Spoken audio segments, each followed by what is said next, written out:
Oh. Oh, wow, this is very... Hmm. I thought the leap motion was being better at this. Hold up. Ah.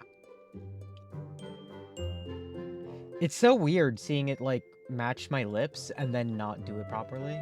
It's so weird. Hold up. I thought I turned this on. Okay, wait, now.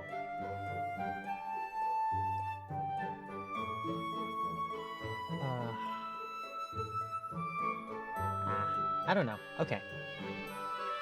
The lip sync is, like, weird today. I don't know why it's doing it. Let me fix something. Hold on. Hybrid audio there it is. No, turn that off. It looked cool for a minute, but nah, it looks like it was having problems. Ah!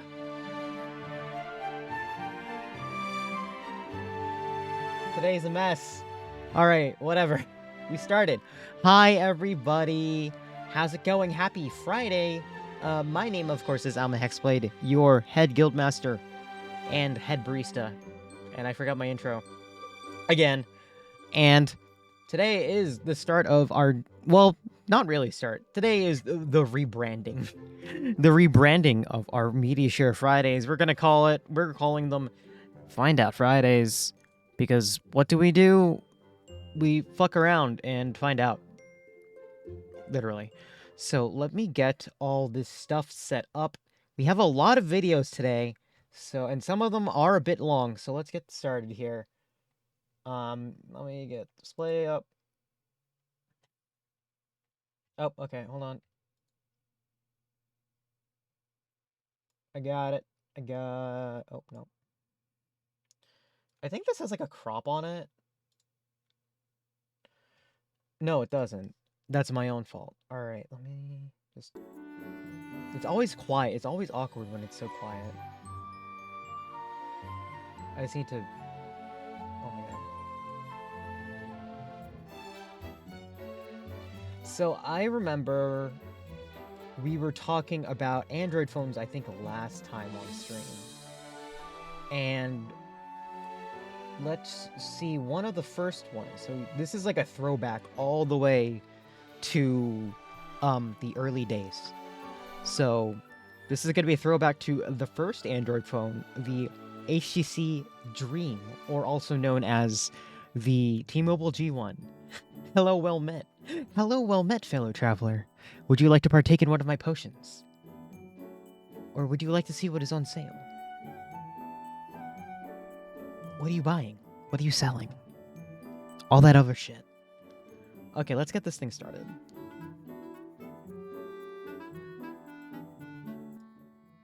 Okay, go. In a world where the iPhone was still a new device, Windows Mobile and BlackBerry were still key players, and Palm still existed, a new player emerged to shake up the global smartphone scene. But few imagined just how thorough and profound that shakeup would be. That player was Android, and its first commercially available device was the HTC Dream, known in some markets as the HTC G1. Yeah, I remember it as the It's Pocket G1. Now, and this is our special edition throwback review on Android's first smartphone, including your tweets. IMO, still very handsome The rapid phone. development of the Android platform makes it seem somewhat younger than it actually is, so it's easy to forget that the G1 is actually almost 5 years old. This was in 2013. This thing's 13 years old. At 320 by 480, the 3.2-inch LCD kept pace with other screens of its time, like the iPhone 3Gs, but it looks pretty pixelated today. The processor was a Qualcomm one running at 528 MHz and backed up Look by at that! 192 Look how thick it megs of RAM, was. and internal That thick storage boy. topped out at 256 megs, though additional expansion was available up to 16 gigs using a microSD card slot. While the version we're... I remember when they first made phones that had, I remember when they first had phones that advertised 1 gigahertz clock speeds, and it was like a big fucking thing. It was so fun. Marketing then was really fun. running on our G1, Android 1.6 Donut, offers a virtual keyboard, like more modern versions of the OS. The initial Android Does it release have did Tetris? I not. bet it could have Tetris. So the G1 offered a I think. physical keyboard hidden beneath the display, which folded out via a special arc-shaped hinge and thunked into place. While well-spaced, the keyboard was also deep-set and rather mushy, falling well behind the BlackBerry keyboards of the time, something that still hasn't changed much. Bring it back, honestly. We Another need to bring challenge back to these typing on the keyboards. G1 was navigating around its big chin, a design feature which set it apart from many of its competitors and made it feel more natural as a phone, but which not everyone appreciated. The chin was home to early Android's Control Collective, send and end keys for the phone, home, back, and menu keys for software navigation, and a clickable trackball that recalled the BlackBerry and Sidekick devices of the time. This portion of the G1 also trackball was housed cool. the EXT USB port, which doubled as a headset jack, since the G1 didn't incorporate a dedicated earphone port. Instead, an What? adapter was required, an oversight loudly bemoaned in reviews at the time. I like how this thing the first Android phone didn't have a headphone jack. I remember before I built my current PC, I was so behind with my old PC that I ended up with a phone with more hertz and RAM than my computer. Oh my god. Another low point for the G1, at least initially, was battery life. The 1400 mAh pack in our unit here is definitely on the small side to begin with, but many units shipped with an even smaller 1150 At least it's a mAh removable battery. Tiny indeed, especially considering the unoptimized software. Rounding it out around back was a 3.2 megapixel camera controlled by a dedicated camera key, a good thing, flanked by a too tiny speakerphone delivering pretty wretched and tinny sound, a bad thing. Fortunately, earpiece quality was okay, and even today, callers said we sounded better on the G1 than on just-released phones. Cellular reception, though, continues to be another story entirely. When the G1 dropped with Android version 1.0, it traded the mature app ecosystem found on the Apple so iPhone cute. for a tightly integrated Google experience. Apps like Gmail, Google Maps, YouTube, and Google Talk were all either It's so aboard at launch or cute. added pretty quickly thereafter, making the G1 pretty attractive to heavy Google users even way back in 2008. Adding to that attraction, Android's customizable home screens, then limited to 3, linked to a kind of parallax background wallpaper that shifted relative to the main home screen elements, which included support for widgets. Yeah, this But is the some really big Android deal was baby the shots notification right shade, here. or drawer, one of the first standout features of Android and one that continues to persist to this day. Modern touches like the settings shortcut and toggle array weren't there in the G1's day, but persistent access to notifications no matter what app you were in was a big deal in 2008, and it continues to be today. Multitasking was a bit different in the G1's day. On version 1.6, a long press of the home button called up the Oh quick my jump god. window. It wasn't as fluid or as flashy as today's recent apps ribbon, but it served as one of Android's biggest advantages over the iPhone, which didn't support third-party multitasking at the time. And it could be used to jump into and out of any of the hundreds, then thousands, then hundreds of thousands of apps in what we know today as the Google Play Store, still called the Android App Market on our donut running unit here. In some ways, the HTC G1 is the exception that proves the rule. It wasn't the most heavily spec'd or the most capable device on the market when it launched, and it certainly wasn't the prettiest design example, either on the hardware or the software side. It was outclassed in hardware aesthetics by the BlackBerry Bold 9000 that came just before it, and its software was far less aspirational than that of the Palm Pre, which launched the following summer.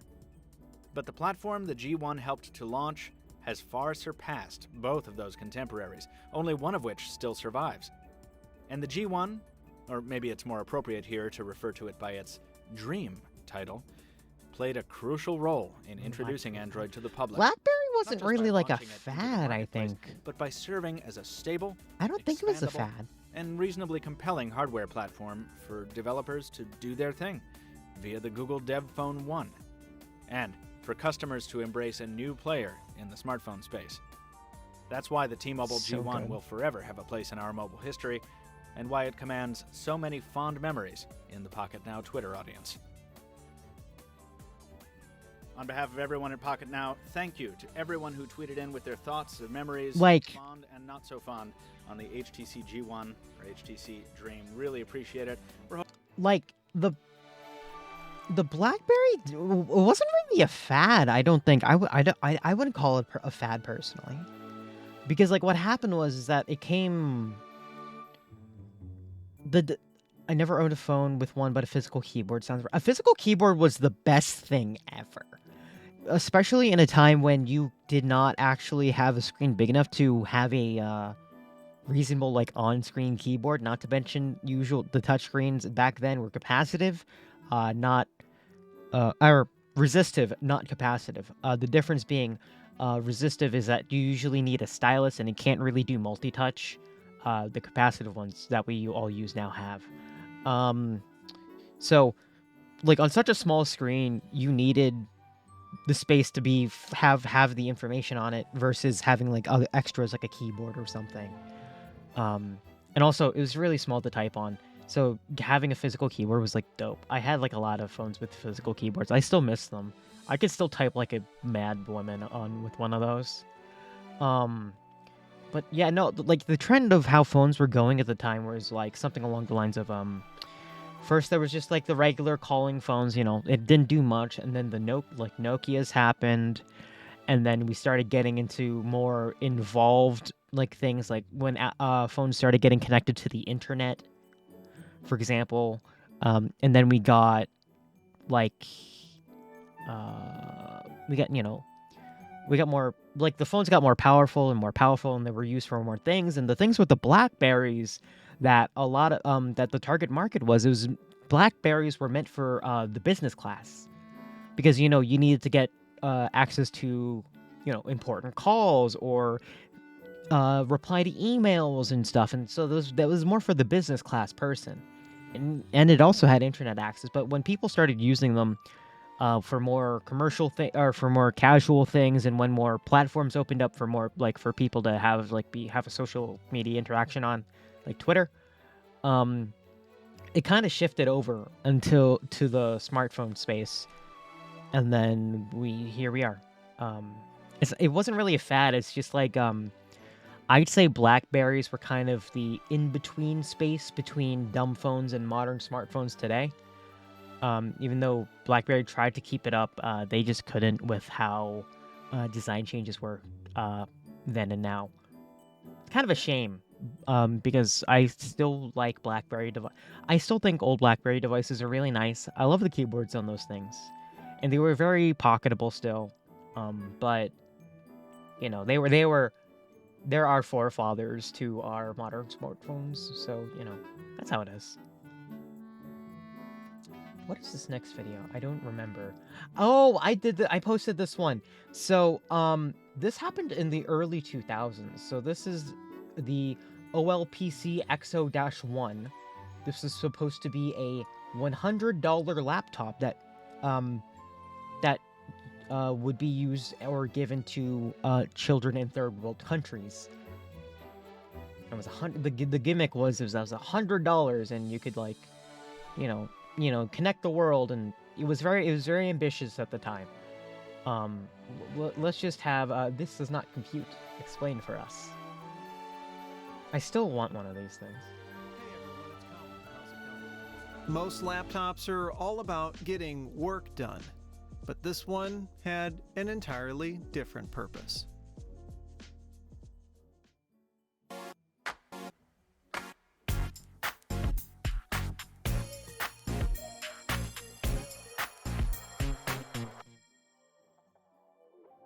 This is an OLPC XO, released in November of 2007 by a nonprofit called One Laptop Per Child. Specifically, it's an XO-1, the first production version, though it saw several revisions, which we'll get into a little later. As its name suggests, it was intended for use by children, so its enclosure was designed with durability in mind. It's a very cute A green rubber bumper surrounds the outside edge, and the plastics are a bit sturdier than one would find on a typical laptop from the era. Most of the ports are hidden behind a pair of rotating covers. On the right side are two USB 2.0 ports, with another USB port and audio jacks on the left. Those fucked up that this has more modern expansion than a traditional actual MacBook. Those covers also Wanted to serve say as that. a locking mechanism for the screen, as well as being the Wi-Fi It's antennas. cutest antennas. Inside the machine is another sign of its intended audience, a rubber membrane keyboard meant to resist dirt and light spills. As you could probably imagine, this dramatically impacts its usability. Not only is it sized for smaller hands, but there's practically no key feel. It also tries to be multilingual, with a number of keys sporting alternate characters, and a few are also dedicated for math or science functions, like this one for division and multiplication. Did you see the one? There was a keyboard. There was a In key front on of there. it- There was a key on there for thorn, like the th sound. That's Keyboard like is a touchpad earlier made English. by Alps. It What works the hell? well, and completely unlike the keyboard, its two buttons have a satisfying clicky feel. On either side are additional areas originally planned for use with a stylus, but they were never enabled in software, which is probably just as well, since the XO doesn't have a place to store a stylus on board. Then what's the point? The right Ah, side they of the tried. screen bezel features a webcam and microphone, and beneath them are a set of action buttons. Okay. Likewise, there's a D-pad on the left side. Normally, these would be in an awkward spot to use, but instead show off one of the XO's trick features. Its screen can swivel and fold to turn the device into an e-reader. Oh, it's a little tablet. The display itself is also special in order to facilitate this. In normal operation, it's a backlit 1200 by 900 resolution color screen, but with the brightness turned all the way down, it becomes a black and white transflective panel. It remains easily readable It's in normal still light, cool. but saves significant power. In later revisions of the hardware, e-reader mode would also cause the XO to shut down many system components when buttons weren't being pressed, leading to a decent increase in battery life. And as for It's that so battery, this cute. particular laptop came with a 4-cell lithium iron pack rated for 3100 milliamp hours. This gave an average battery life of only about 3 hours though, so a number of flexible options for charging were available, from simple wall wart AC adapters to solar panels and even hand The cranks. hand crank. Opening the screen and rotating it I remember 90 the hand degrees crank. reveals the XO's last bit of expansion, an SD card slot hidden underneath the bezel. Oh, wow. That area is also where taking the laptop Smart. apart begins, with 2 screws per side. It's nice to see that they use standard Phillips head screws that thread into metal inserts, since it's possible that over its lifetime in a school, an XO might need to be repaired more than once. From there, the display bezel simply lifts away to expose the LCD panel. It's held in with 4 rubber isolated screws to provide some shock protection, and otherwise connects with a pair of flat flex ribbon cables. It's really The nicely like motherboard is mounted to constructed. the back I like side it. of the display, and another 4 screws need to come out so the cover can be removed. And the motherboard is With the part of screen the top closed, it display, lifts up which I from the thought was hinge interesting. side and slides back. There it is. The first component we're presented with is the Wi-Fi card. It sports a custom 802.11g chipset from Marvell, and early versions could also build a mesh network with other XOs to share an internet connection. But this was found to be buggy and dropped in later releases. The rest of the interesting chips are hidden under a simple EMI shield that also doubles as a heatsink for the CPU. And as for that CPU, the original XO laptops like this one were powered by an AMD Geode LX700. That chip is clocked at 433 MHz, and with a TDP of only 3.1 watts, that seemingly flimsy heatsink is actually up to the task. There's 1 GB of flash storage on One little board, along with thing. 256 MB of RAM. Oh, wow. Partly to make the best use of the relatively limited hardware, the XO runs a custom version of Fedora Linux Yay. with a graphical UI called Sugar.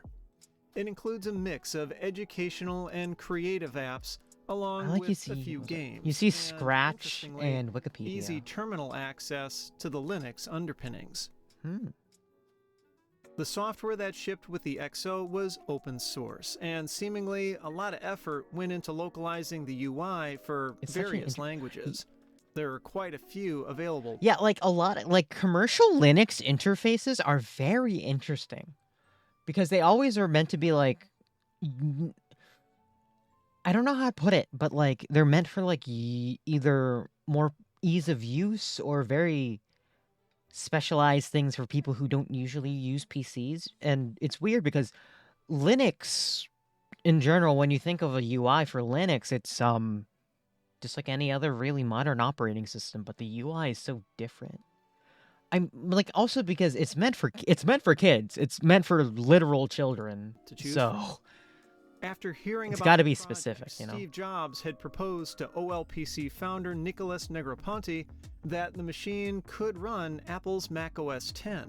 But that No? never came to pass as Apple wasn't willing to fully commit to OLPC's open source requirement. Oh, well, they still But don't. since the XO's Ha ha G1 ha. CPU was Ha ha. based on the x86 architecture, some clever users managed to get the machine to run Windows XP from an SD card. And that's not actually the only time Windows ran on the XO. During its development, just like with Mac OS X, Microsoft had pledged to offer its operating system to the project. And while Linux won out, some wider-ranging effects were still had. The company's experience with the XO's limited hardware performance helped prepare it for the upcoming netbook trend. But netbooks were generally considered slow, and despite its Linux roots, so was the XO. It was also criticized for its repairability. While some Netbook? components were straightforward to swap, Oh, netbooks. So netbooks were in the early 2000s. Netbooks were basically like I want to say like I almost want to put it like a precursor to the tablets and smartphones that we have today, in the sense that their netbooks are meant to really do one function relatively well, which was browse the internet. Because a lot of people these days needed to get online. They needed to check very simple, check websites for things, check their email, check messaging services, check the news, check the weather. Very basic stuff. Oh yeah, pre-Chromebook. Yeah, it's basically the predecessor to Chromebooks. They didn't necessarily take off because while they were pretty cheap in the day, the issue came upon their actual purpose being used for web browsing and stuff, and having a full on. Usually, they all ran like XP or something, and the installations for XP were pretty heavy on them, so they had slow performance. You couldn't really do a lot with it, even though it was meant for that purpose. The screens were fucking tiny. The keyboards were very tiny. These things were like, I want to say like 11, 12-inch screen diameter, something like that. It was very tiny. So it wasn't used by a lot of people, especially people who didn't go to the web a lot these days. Nowadays, they're replaced with basically, like, their successors are basically Chromebooks. They serve the same function. The materials cost is about the same. The pricing is a little bit weird because it can go from either nothing to incredibly expensive high-end stuff. But that's just based on the bill of material. That's just based on the materials actually used, and not about trying to like accessibility stuff, because everyone has the internet now. And that's what made this device very enticing, is that it was a $100 PC. $100 in what? $100 in 2000s money, which is pretty still cheap. Like, you couldn't afford any technology for like $100. You can't even afford your own cell phone for $100 flat out. So making a thing that's very accessible to a lot of people, and being relatively cheap, it was a marvel at the time. It was pretty impressive at the time. That's why we're looking at it. they were also you know? proprietary and not easy to come by. Other commonly broken parts like the DC input jack were soldered directly to the motherboard. Boo. Putting them on their own separate PCBs would have made repairs quicker and cheaper, but it also would have increased the XO's cost. And the cost was really the XO's limiting factor. With the One Laptop Per Child's project launch in 2005, a price target of $100 US was set for the machines. The hope was to make them affordable enough for developing countries to buy in large quantities and provide to school children. But the initial one-year timeline stretched on. Various companies pledged their support, but disagreements caused delays and turmoil. Ultimately, the XO1 settled on a price of $200. Though it wasn't originally intended for direct sale to the public, Not the a best buy pricing. one, give one campaign was launched where for $400 you could get a machine for yourself while a second one would be donated. Over time, revisions to the XO were made to improve on its deficiencies. The XO 1.5 launched in 2010, and while it didn't bring dramatic battery life improvements, it switched to a 1 GHz VIA C7 processor, increased to 1 GB of RAM, and 4 GB of flash storage, all So we helped its talking about usability. Clovis Brain? In No. 2012, the next revision, called the XO 1.75, made the switch to an ARM-based CPU, which finally allowed the machine to offer a runtime of between 5 and 10 hours on a charge. And it's also running. The last model, the XO4, circled back to the touch input idea of the original XO It's actually running a laptop. Linux interface. But as instead well, of I a think. stylus area, it boasted a modern capacitive touchscreen. Yo, it runs Android. Look at that. Very old version of Android. I think that's ice cream. Ultimately, the OLPC project had good intentions, but poor planning, unrealistic expectations, and corporate backstabbing kept it from achieving its goals. Its story is so complex that an excellent book was even written about it. Unlike when the XO laptop launched, computers and tablets are now rather inexpensive. OLPC and its leaders had been very ambitious, claiming early on that they planned to make hundreds of millions of computers for children. It's been slow coming, and we're only making about 5,000 a week. But we hope sometime in next year, maybe by the middle of the year, to hit 1 million a month. But in the end, total shipments of all models reached just about 3 million.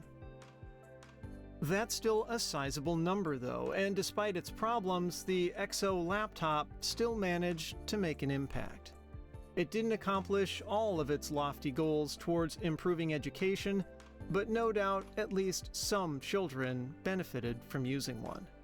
Computing has become more accessible than ever before, and perhaps a small part of that can be attributed to a little green laptop that tried to change the world. If you like the Yeah. video, I'd appreciate a Like- thumbs up and be sure to subscribe. Like, I remember seeing news videos about this back in the day, seeing it in, like, computing magazines and stuff. Like, it was a very, what's the word? It was a very ambitious project, and it was a very, honestly, it was a very hopeful thing. Like,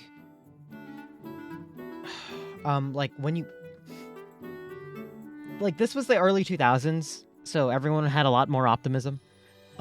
So the concept of, connecting the world and giving people in developing countries, like, the ability to access the internet and all its stuff, and being able to communicate, learn skills, and, it sounded like an amazing thing to do, and that's why the one laptop per child, like, thing, started, and that's why everyone was trying to put their backing into it. I say it's like a combination of being too ahead of its time, because I guess it just, the technology wasn't there yet to get to the price point that it wanted to be at and have the performance that it wanted to be at, and in addition to have the internet, trying to back that, and just maybe a bit too much optimism. It was too early for its time, but it was a bit too much optimism. Like, it still runs, like, the legacy of it is why, like, people, like, high schoolers these days get, like, you know, Chromebooks for learning. It's kind of the same idea. I don't know the efficacy of that. I'm not the person to talk to about that. I'm not a teacher. But the idea and concept is good. I just wish that if this, like, flew off as a project, I think things would be really interesting nowadays. You know, but if you want to learn more about it, there's a lot. And obviously, they just said there's a book about it. Okay, next one is, this is gonna be this is an oldie. This is a very old video. Oh, oops. This is a video from the 1980s, 1984 specifically, from a computer show called Database, and it's teaching people, how to, send an email. It's teaching people how to send an email. This is, like, older than me and older than... Well, hell, it's, like, older than anyone here right now. Hold on, the screen resolution is 4:3, so I'm gonna have to finagle with this to get the whole screen in shot.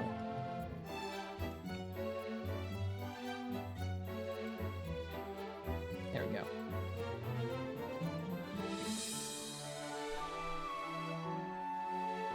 It makes you really think about how far we've come. All right, here we go. Outside broadcast unit. With the assistance of the outside broadcast This is a bit unit, quiet. we will be linking from the database studio to their home. Pat Green and Julian, welcome to Database. Hello, Jane. Hello, Jane. Now, Julian, I see you have your computer linked to the telephone line. Can you tell us how you did that? Yes, well, it's very simple, really. The telephone is connected to the telephone network with a British Telecom plug, and I simply remove the telephone jack from the telecom socket and plug it into this box here, the modem. I then take another wire from the modem and plug it in where the telephone was. I can then switch on the modem and we're ready to go. The computer is asking me if I want to log on, and it's now telling me to phone up the main Presscell computer, which I will now do. Very simple connection to make. Extremely simple. And I can actually leave the modem plugged in once it's done that, without affecting the telephone. I'm now waiting for the computer to answer me. It asks with a tone, and then I just flick a switch on the modem and replace the receiver. I feel like I need to explain what happened in the first couple seconds of the video. Like, right then. Because I'm not even sure if everyone understands what just happened. Do you guys get what happened? I knew someone was not gonna understand what the fuck happened. Okay. Alright, let's go by this step by step. This is ancient tech. I can't believe this is ancient technology right now. So, basically, what this early part he was talking about was that he's basically plugged in his phone line to the router, or to the modem, and then he's also plugged this into the computer, I think, as well. And how it functions is that it basically, like, intercepts the call that he's going to be making right now. So, all right.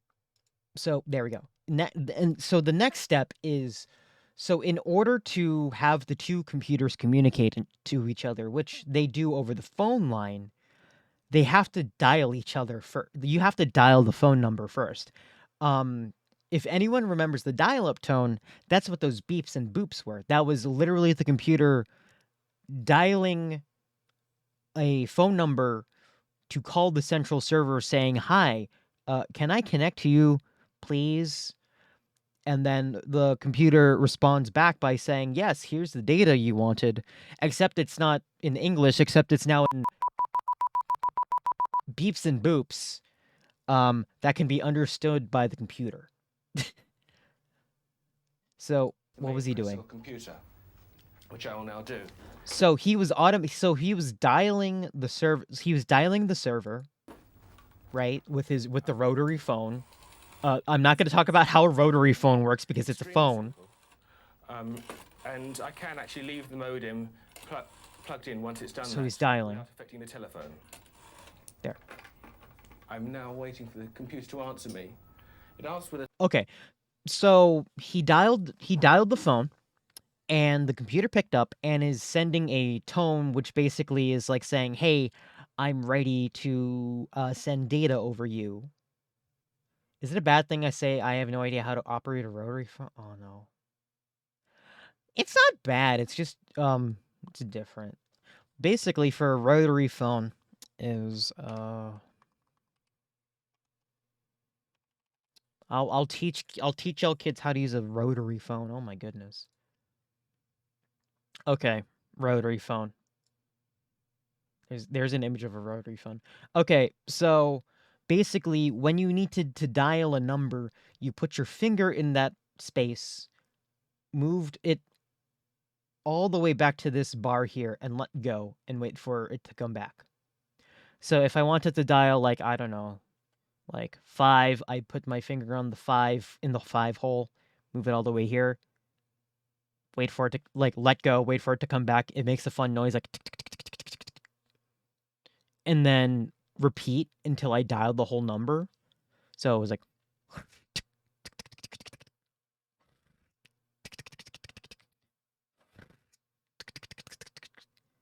for the entire number. And the reason why you have to wait is because the time it takes to move this disc back is part of the reason the phone can figure out what number it's dialing. I could explain that I guess later, but yeah, no, he's dialing the phone basically. And so anyway, once he dials that number, the computer's like, "Hey, I'm ready to send a signal. Press your, let your modem, like turn your modem on and let it receive the phone call to get into access to the internet." And that's what he's doing right here. tone, and then I just flick a switch on the modem. And since replace the since he has it switched on now, that he can hang up because the phone call is actually now between the modem and then the server.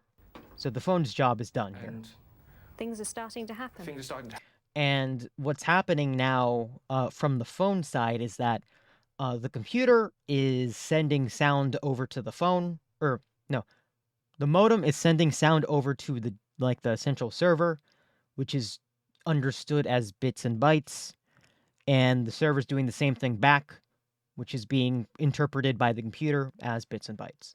happen.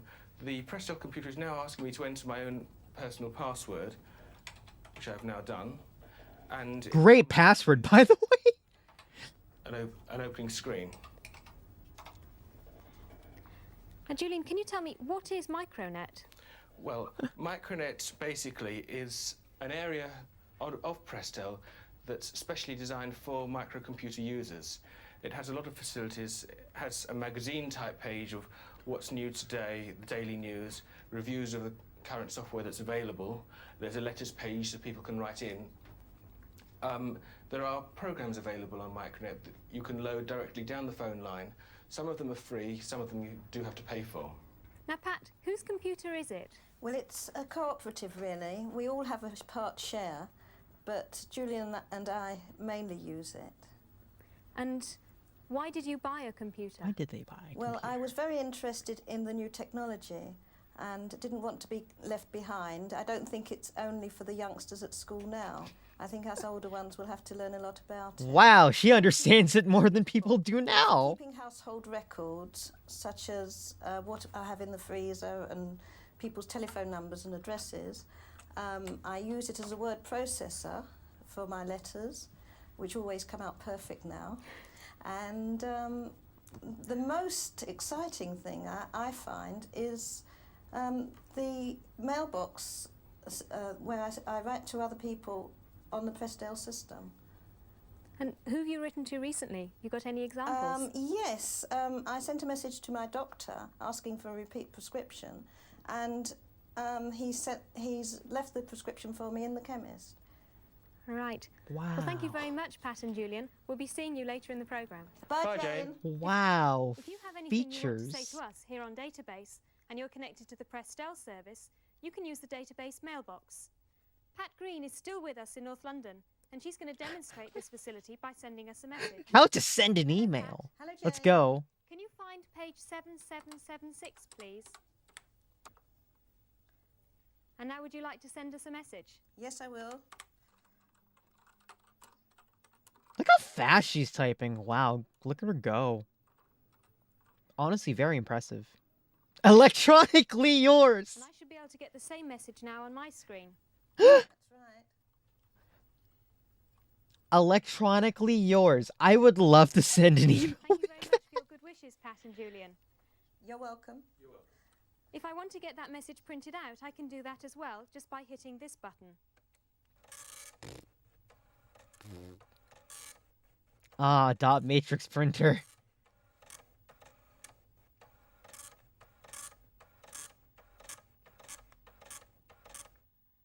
there it Wonderful. is. And by the way, we've heard some rumours that Commodore are planning to launch their own rival to Micronet, which will come complete with a modem. Now, as we get some more news about CompuNet, we'll let you have it. In the meantime, if you want more information about Prestel or Micronet, then why not have a look at the database newsletter, which you can find on Oracle, page 182. That's page 182. Now, if you own a BBC Micro, stand by for the software transmission. You can record the data directly from the audio track of your video cassette recording of database. Alternatively, if your television has an audio jack or an ear socket, you can take the data directly from that. The least successful method is to just place a microphone in front of the television set. Now, if you haven't got a BBC Micro, don't worry, because during the series we'll be transmitting data for the ZX81, This the Spectrum, the is Commodore 64, the VIC-20 and the Dragon. Now remember, these software transmissions Man. are experimental, but if they're successful and you like them, then they may well become a regular feature of database later on in the year. My dad went to college in the early 90s. One of his exams at a computer lab was to send an email, and with tech like this, I can see why. I'm gonna lower the volume on this part.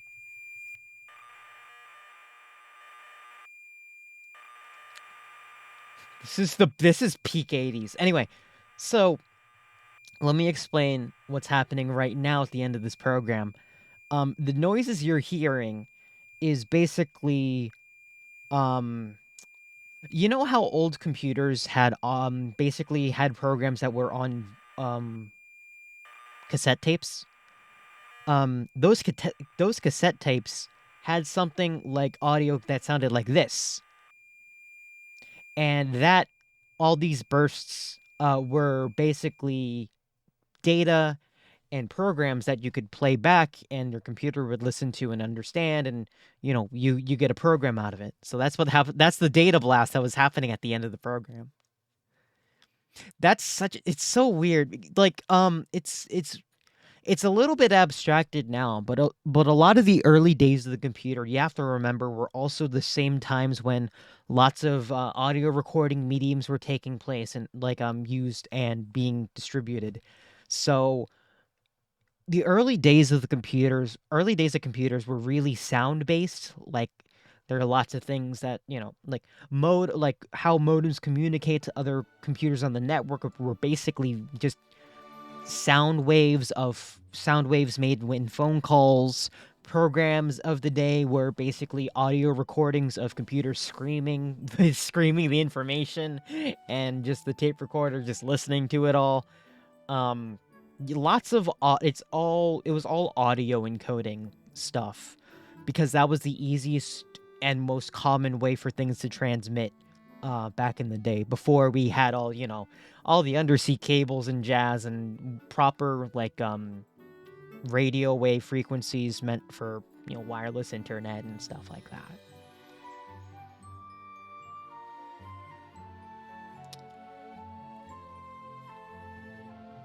Alright, this is an entirely different video and not related to anything we've seen before.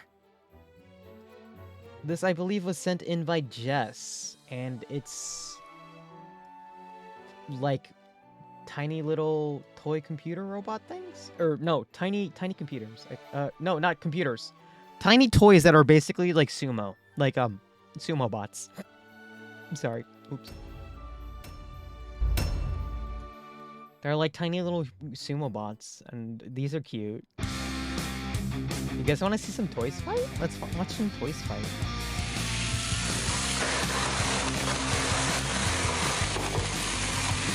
Oh my god, this is cool!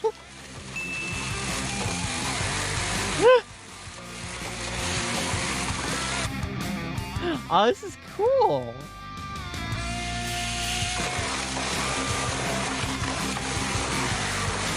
It's basically like, you're watching just like a toy robots fighting each other. I think this is great.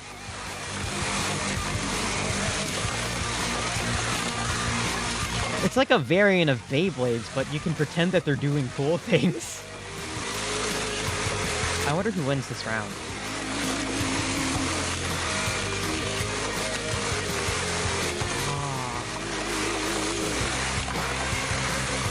I'm like enamored by this. Oh snap! He got the other one out of the ring. Nice. These things are called, what is it? They're called Crush Gear, I believe, according to the video description. Come on. Come on, come on, come on. They're chasing after each other. They're spinning, they're spinning. There's a lot of action. Oh, wow. Oh, they are just running around the ring. Holy shit. Come on. I'm waiting for one of them to just get a good swipe on the other. Come on. Come on, come on, come on. Honestly, this... Man, I would place bets on these things if I had them as a kid. I'd be very bad because I'm not good at betting at all, but I would still place bets on them in hopes that we would win. Oh, snap!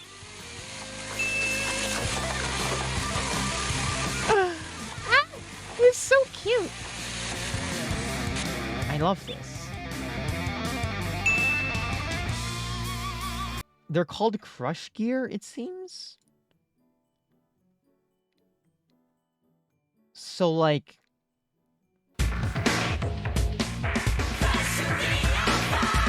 And I guess they made a anime of it? They did. This is an anime. This was part of an anime. And also there's model kits? I'm like so curious now. What's Oh, they are tiny little... Oh, it's a motor inside. I see. Put it together. Put it together. Oh, it has batteries. I see. Okay.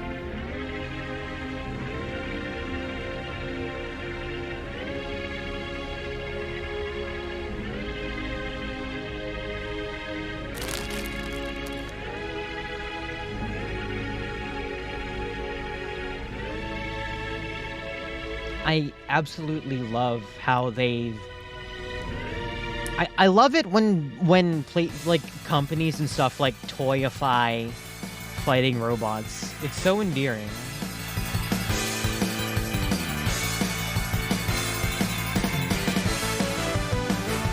Also, this music's pretty good too.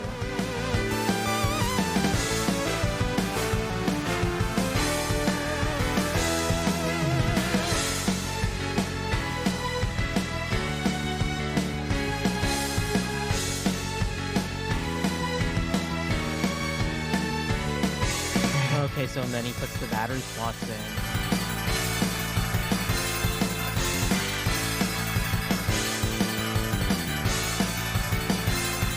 It's amazing how they can make all this, like, electrically... Ooh, that's a good silver. It's amazing how they can get this all, like, put together just with screws. I always love model kit making for that reason. You can make some really pretty things, even if you like are especially if you go really hard and custom with it, you can get some beautiful stuff. I wonder. I want to see how this guy comes off though. How does this guy come out? He's putting a lot of work into that molding, into working out the. Ooh, he's making grooves too.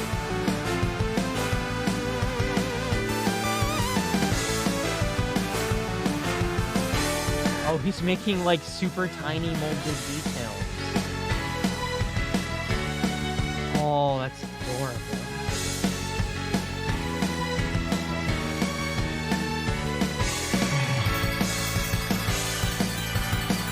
Oh, it's gonna go on the. Oh! Oh, that's such a good finish. Look at that. And this is the part that I personally hate. Water slide decals. I hate these things.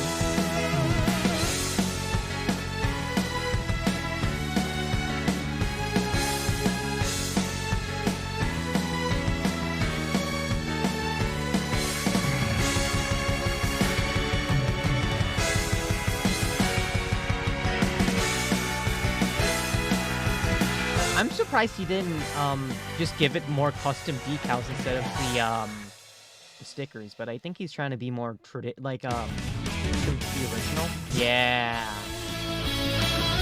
Oh my god, yeah, little gems. Oh, this is beautiful. It looks like a Digimon.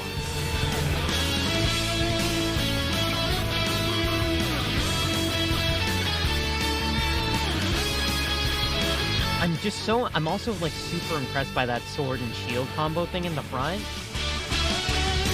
Man. Ah, it's so cool. Anyway, that was a tangent. Oh yeah, this is related. This is a video about Robot Sumo, which is related.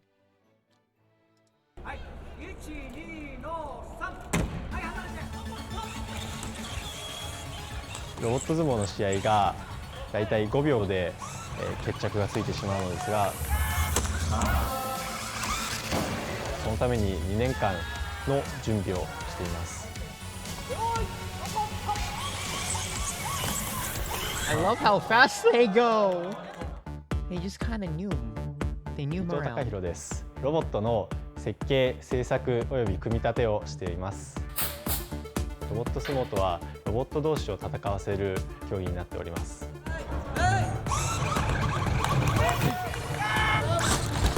ロボット相撲の場合は相手を倒すということではなく、相手を押し出すことによってのみ勝敗が決定しま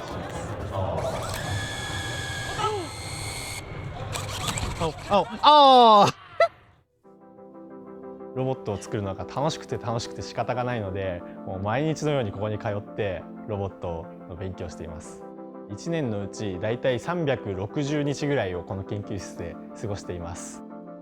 一番自慢したいことは、全ての部品を自分の手で加工して自分の手で作っているということですね。僕のロボットはヤギ7という名前になっております。Oh, the internal, those things that's really compact. 僕はスタートボタンを押した後、ロボットがしっかり動いてくれるかっていうのを見守っている立場になってしまうので、非常にドキドキしながら見ています。ロボット相撲には勝つためのポイントが3つあると考えられています。一つは相手を押し出すための推力で、もう一つは相手を弾き飛ばすための速度、最後の一つが相手を潜り込ませないための防御力になっています。最終戦に関しては優勝はしたいなと考えています。また世界大会もその後控えていますので、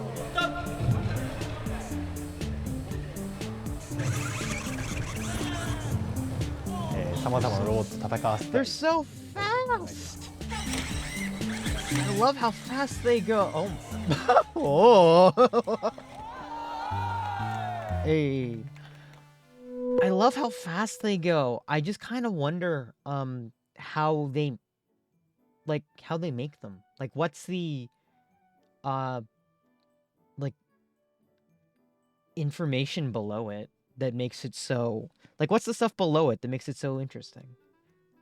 Oh man, we should watch more later. Okay, time to turn your brains off for just a small moment.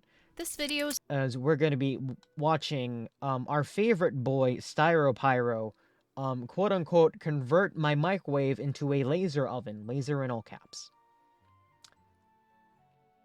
Time to watch Wanton Destruction. Love Wanton Destruction. Hey everybody! Today I want to give some love to everybody's favorite household appliance, the microwave oven. Now for most people, these are simply a way to just heat up food in a hurry, and for that they're pretty decent. But for people like me, microwaves are so much more than that. Microwaves are useful for a lot of cooler things than just cooking food.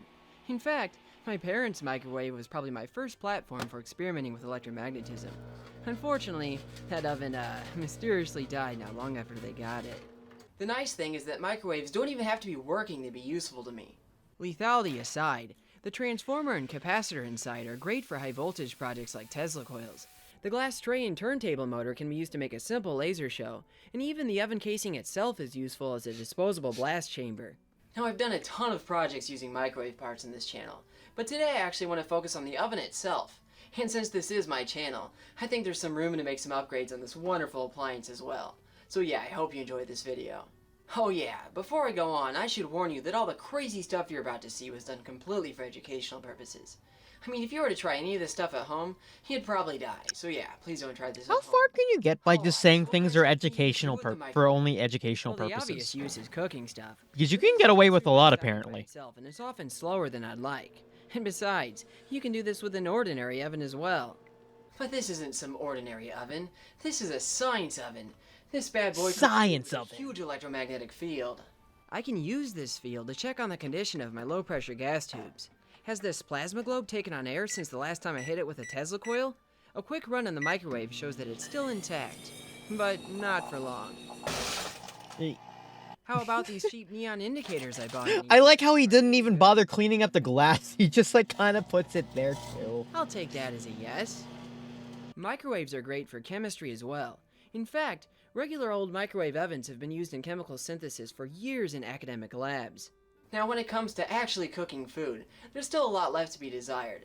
I mean, it's been over 70 years since the first microwave ovens, and yet the new ones aren't any more powerful. What gives? It turns out, the people who make these things have been feeding us lies for years. So hear me out.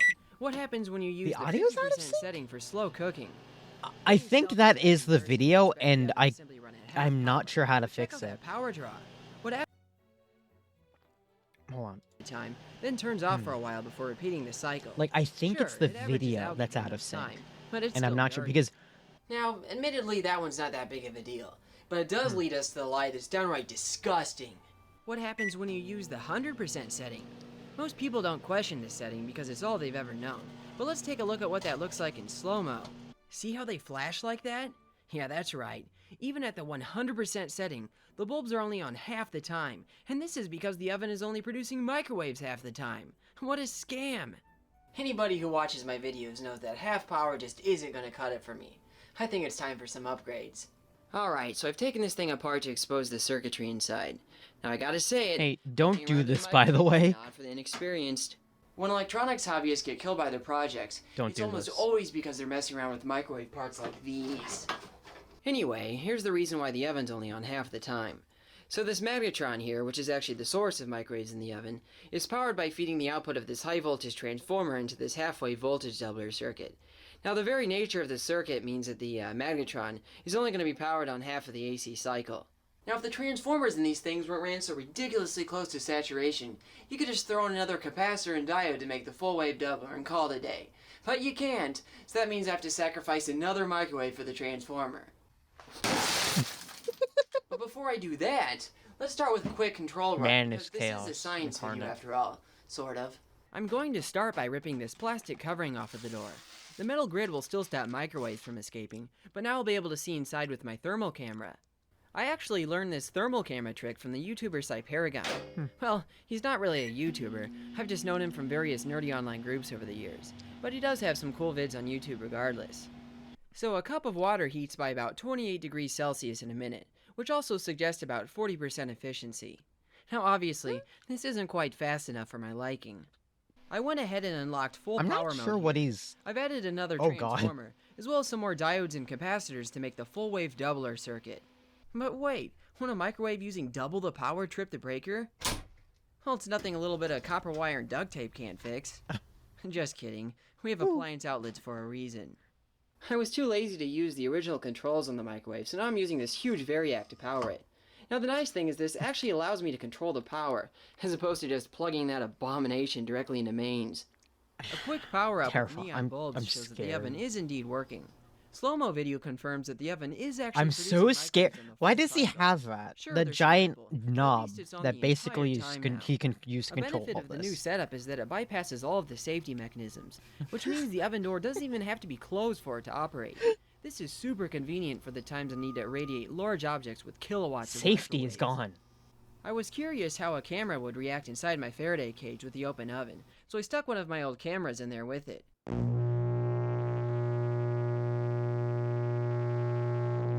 Amazingly, Huh. it actually survived this. Now I should note that Sounds doing an fun. experiment like this without extensive shielding will lead to the FCC and local hams hunting you down. So don't do that. Let's go ahead and redo that water heating experiment with a full power microwave. The original microwave Full drew a little under power. 1200 watts, so I'm going to dial the power to about 2400 watts this time. Over the course of a minute, the power draw actually increased to about 2800 watts, probably due to the toasty magnetron filament spitting off more electrons as it heated. The full power 200 microwave heated the water Oh my way God. faster this time, 63 degrees Celsius in 1 minute. Some rough calculations show that the efficiency was unchanged as well, giving about 40% efficiency. How about something a little more practical? Check it out. An apple is heated to deliciousness in half the time it normally takes. Talk about convenience. That Now looks I like know it's what on you're thinking. fire, and I'm What all happens when I worried. give this setup even more power? Let's find out by cooking this banana. in Hyper a microwave. Okay, let's slowly crank up the power there. Yeah, seems good. Oh, come on.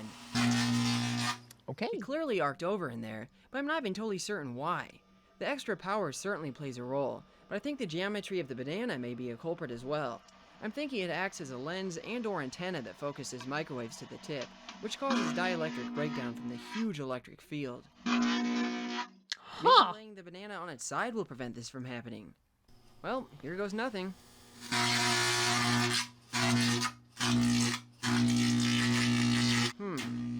That doesn't sound very good. Huh. Maybe I can just give it more power and I'll heat the banana along with the plasma. Oh god, he's giving it more power. Nope, the magnetron is definitely dead. Oh, he killed it. Wait, why is it on fire? Oh, come on. Pocket sand. Pocket sand. Unfortunately, this puny little magnetron just couldn't hack the extra power. Now, it's not like I can just throw in a bigger magnetron either. Well, not without shelling out thousands of dollars. So why not use a bunch of smaller magnetrons? Well, the issue with that is then you introduce a bunch of phase matching and even impedance matching issues. Wait, what am I thinking? Why are we using this dinosaur technology when we could be using freaking lasers to cook food? Well, there's a few reasons, really. Laser. It takes a relatively huge amount of energy to cook food due to water's high heat capacity, so a laser that could cook in a reasonable amount of time would have to be ridiculously powerful and dangerous. Luckily, ridiculously powerful lasers are what I do best. Yay. In fact, I already have on hand some of the scariest semiconductor models on the planet. These are integrated laser diode my. arrays. They may not look like much, but each one is capable of tens of thousands of times as much power as a laser pointer. It's honestly hard to convey just how dangerous each one of these can be. And the hilarious thing is that I'm going to It need looks to run like a bunch of it them just looks side like a by side with lightsaber. power to pull off cooking with them. Judging by the scratched out part numbers and lack of documentation, I'm going to guess that I'm probably not supposed to have these. So how am I going to turn these things into a laser oven? Well, honestly, I'm not even sure yet. So I'm just going to start smashing things together until something works. It's my strategy in life too.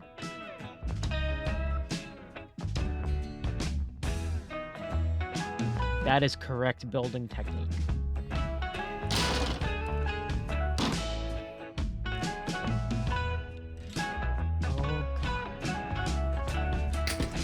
Why? Don't do it.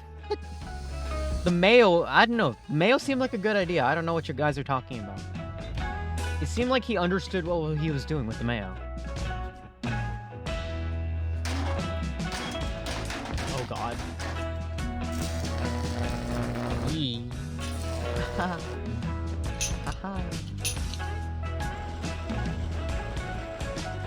Have I mentioned yet that this man's channel scares me? Like a lot. For various reasons. You can kind of see, like, why. Oh, he really, oh, okay.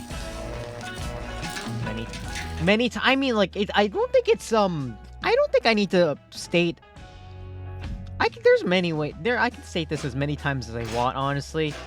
This man's just scares me with his electrical knowledge, and, oh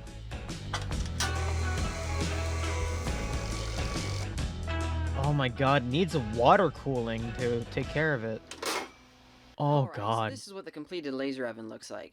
So I have my This is some array of laser arrays this here is on some top. Jimmy Neutron That's shit. powered via this power supply that's fed through some drivers on the back. Oh. Now I also added this water cooling loop here, just because there's so much power going through this thing that I simply couldn't get away with just some passive cooling there.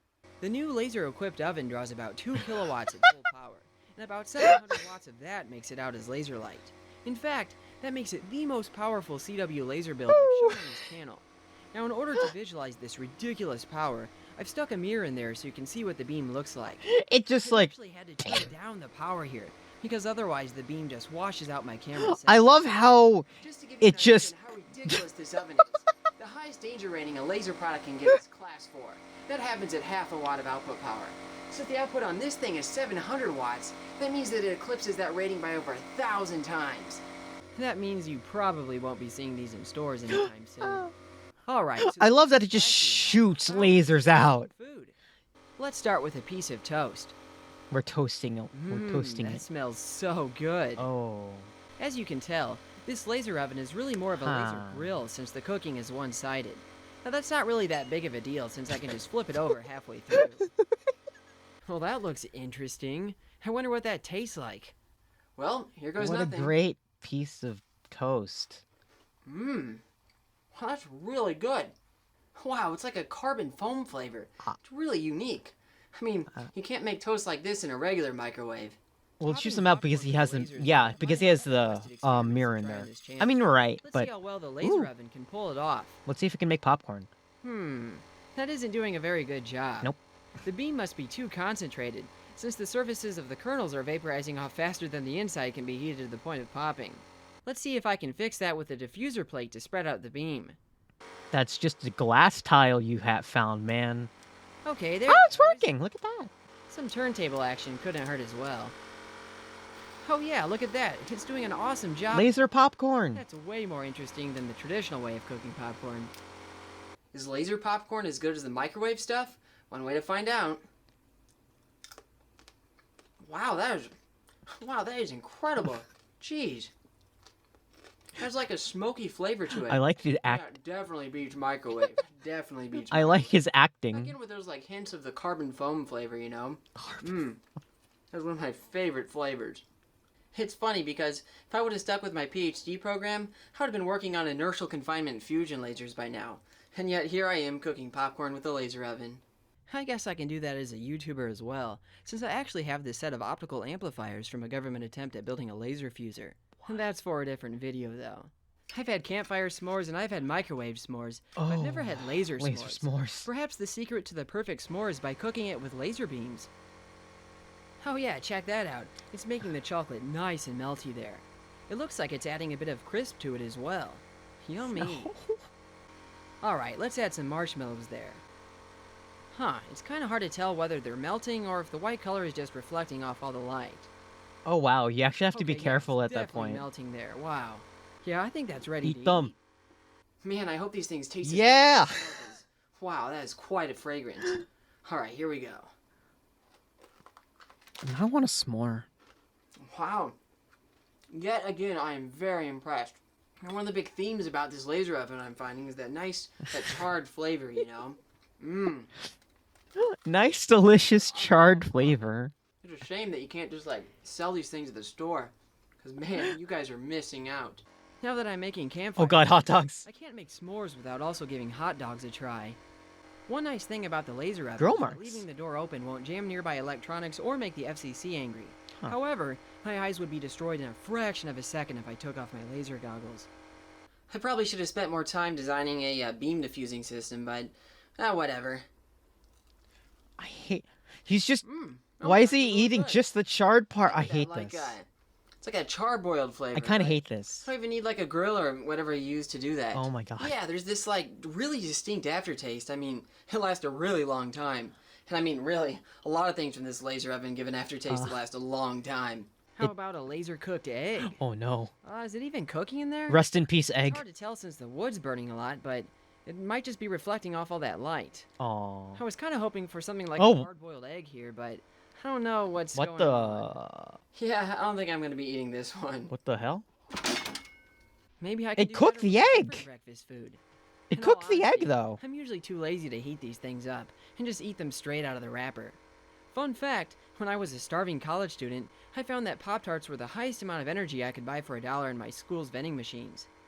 Breakfast of champions right here. Interesting fact. A little on the crispy side. Why is he eating so many of these? It's alright. That's not healthy. Chocolate being so toasty, I guess. How about some double roasted cashews? Make it stop. I love the smell of roasted nuts. Oh, those give off a ton of smoke in there. It must be the oil or something. Well, here goes nothing. Oh, don't eat.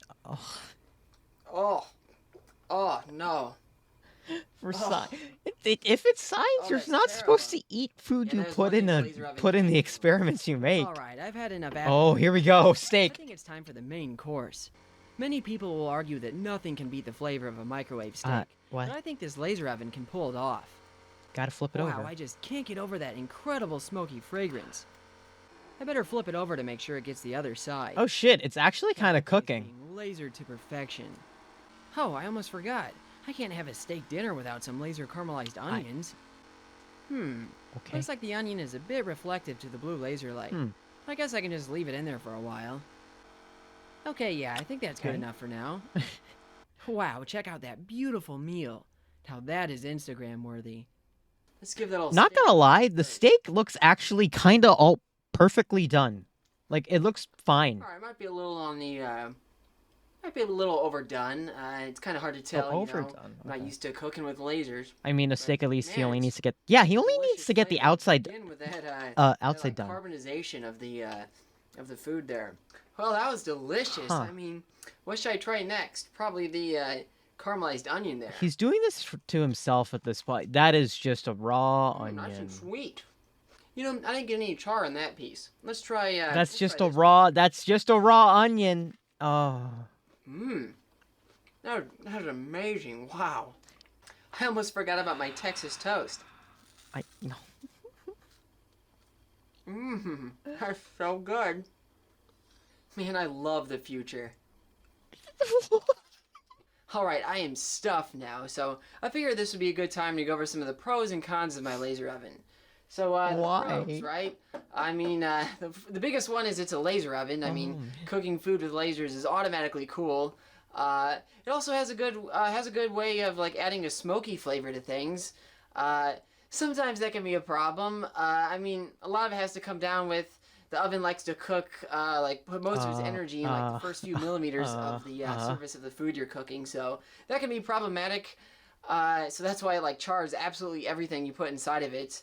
I mean, if I were to use, like, red or IR lasers for this, like near IR, then it would have probably done a better job at cooking food more uniformly, and having a better diffuser plate in there would have probably helped too. But, I mean, this was just, like, there could be improvements on it, obviously, but I feel like you could do a laser oven that would cook more uniformly and actually be, like, you know, comparable to a microwave. So maybe I'll make another oven with red lasers, or maybe I'll just make a mega microwave with a giant magnetron and do it that way. So yeah, it was an interesting experiment, and this was probably one of the most requested things to do in my channel, at least cook food with lasers. So yeah, I'm glad I did it. Oh yeah, one more thing before I go. Amazing. I decided to make a shorts channel since all the cool people are doing it. If you like bite-sized science demos in a vertical format, Oh, then you'll God. probably like the insanity that I'll be posting there. I'll be sure to put a link in the Ooh. description. Well, that's about all I have for you today. So until the next time, stay safe and happy lazing. I like the end of that video. I like the end of that video a lot because like he was just having fun, right? And then at the end he had to like give like a synopsis like he was a high school presenter and presented it basically like how a high schooler did. Like I mean, I guess I could like add IR lasers to improve it or like make the the laser diffuser better. But I think I did a great job. Yeah, yeah. Like, and you could tell he was just having fun putting shit together in a giant box and then just vaporizing food with it. I'll be right back. I usually grab some water, all right?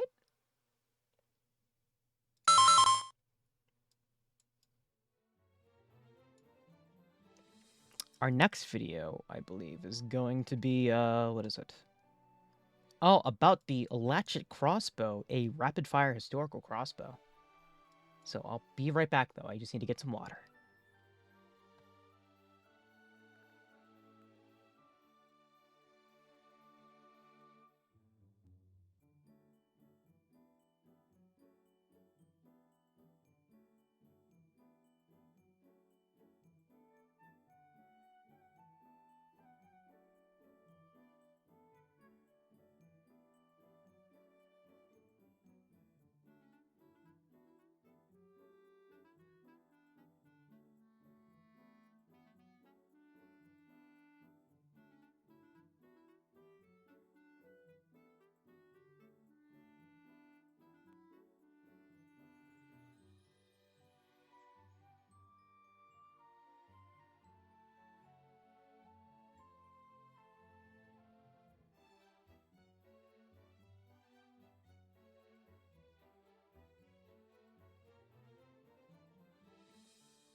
And I'm back. All right. Hope you guys also took a break to get some water too, you know? Gotta drink. Gotta stay hydrated. All right. So, this is called the Latchet Crossbow, a rapid-fire historical crossbow. Let's see what we got. It's very ranger. Ooh. Bullseye.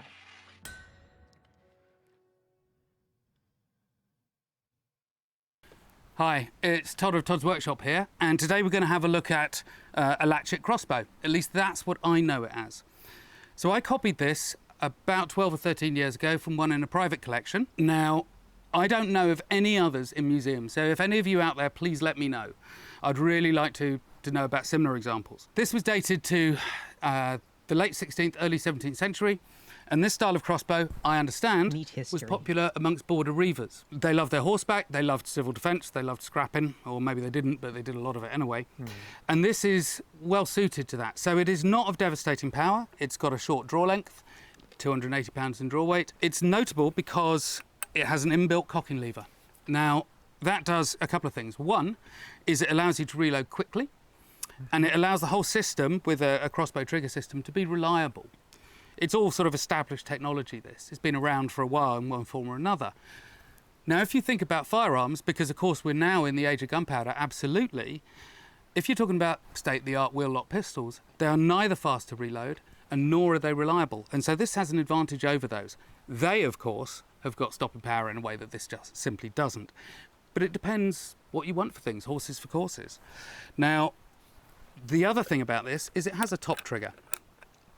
So the trigger system here is the rotating nut that is held in place by this sear bar, and that sear bar in turn is held in place just here on a little notch. I don't know if you may see that, a little step on the trigger. Okay. There's no spring system in here. You can put one in. It is difficult, I must say. It's very tight in all of this system. So the whole thing comes up. You can see that Just a latch there's not a lot of room really for a trigger spring system. And the original did not have one, so I've not put one in this. But it does mean that you have to set it by hand each time. Now what happens is you pull the trigger back, sear pops down, nut's free to rotate. So it's an established, fairly straightforward system. It's slightly tricky to set up because, of course, if you think of a full-size crossbow, you've got a long trigger bar, maybe 8 inches, 20 centimetres long. You've got a long leverage and a full hand to squeeze that and set it off. This one, you've only got your thumb, so it's got to be a lighter trigger. So you're always in the danger with a mechanical trigger and it being light and not many parts, that it's either too hard to shoot or it's a hair trigger. So there's a little bit of work in to get through that. The other thing that's very notable here, of course, is the lever action. So you've got a catch at the back there, a very positive catch, because you do not want this catch to fail while the bow is loaded, because if it does that, two things are going to happen. One, your face or your hand is going to get very severely hurt. Ow. The other, of course, is that the whole trigger system, because it comes forward here, would be driven forward and into the front of the bow. So it would destroy the bow and a good chance of destroying part of you as well. So that catch is probably singularly the most important part of this whole system. It cannot fail. And there we have it. So we've got a cherry stock, little bit of bone detail on the front, bone on the top deck. Nice bit of steel work here that's just used to bolt the whole thing together. And then a tiny little bolt bridge, so a bolt guide at the front here. That just holds the front, keeps it all aligned, and it allows very free movement. So you're maximising the efficiency of what is actually inherently a very inefficient system. Notably, again, there is no bolt clip, which you would absolutely think. It's a very, very pretty bow. Like this, it's a neat system originally too. It wasn't there. The top trigger, I also forgot to mention, is rather handy in this context. You can kind of shoot it from the shoulder, but it's your thumb is there. It works. But it's not really set up for that. Much more sort of shooting from the hip. But the other thing is that it allows you to shoot single-handed, because you've got the trigger on top, you got your thumb there, and you can just shoot. Although you've got to load it two-handed, you can then, once spanned, shoot single-handed. So it is a useful little thing. Hasn't got the stopping power of a big bow, obviously, but it has certainly got diversion qualities, because you're not going to want a bolt off one of these in the face or the chest at close range. So let's go shoot it. Yay! So I'm catching, running it forward. Oh, so that's how you do it. Making sure that the catch at the back is down. Ah. Oh, it's so neat. So you pull back.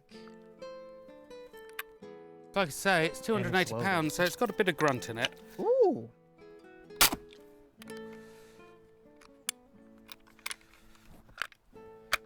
That's still pretty fast for, I mean, any bow system, I think.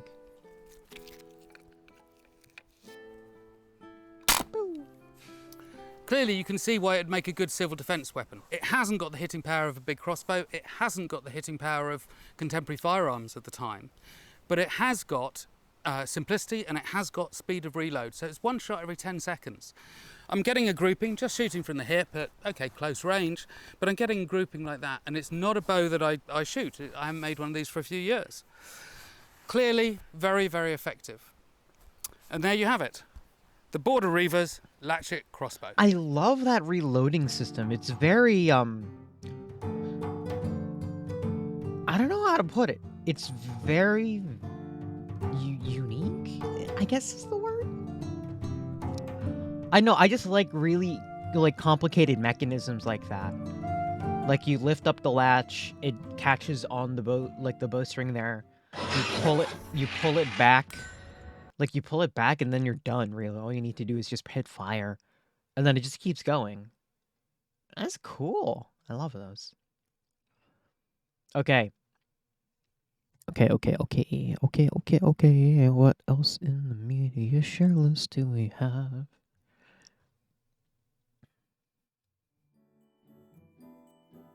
Okay. Next one is about a FPS game called K-Cricker. It's a very, very early FPS. But the cool part about it was that it was able to fit into 96 kilobytes. And it was an entirely fully playable 3D FPS. Let's learn about it.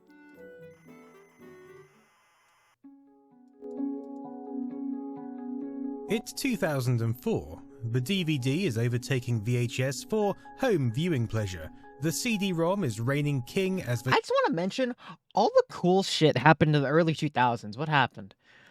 More demos? Well, technically you call this demo scene, yeah. Gaming storage medium of choice, and USB sticks are becoming affordable for moving data from place to place. The average game now consumes hundreds of megabytes in storage, but despite this, Squarespace have sponsored this video.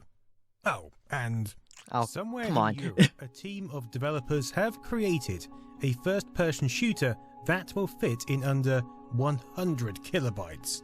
96 kilobytes to be precise, or if you'd prefer, 96,000 characters. How in the holy land of Smeg does a shooter like this fit not just once on a floppy, but 14 times? To put this into perspective, the original 1993 Doom shareware consumed around 4 megabytes of disk space. The original Duke Nukem took up about 1 megabyte.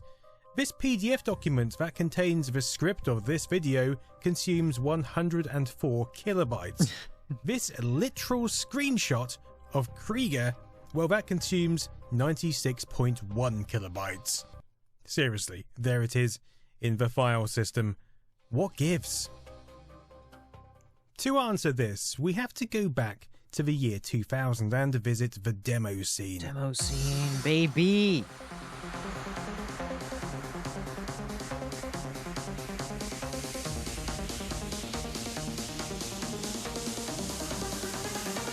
The music's also very good.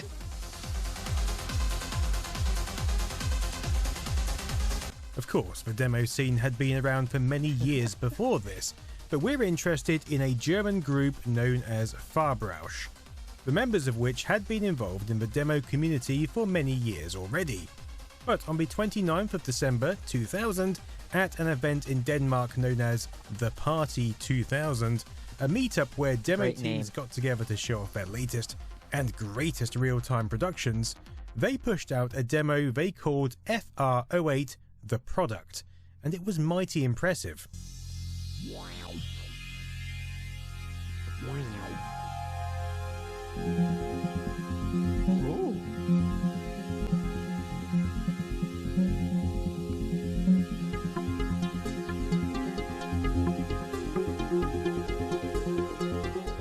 The product was not only fluid, incredible looking, and filled to the brim with shading effects, transparencies, lighting, eye-arousing textures, and a thumping soundtrack to boot, it also compacted into just 63.5 kilobytes. Ooh. Think about that.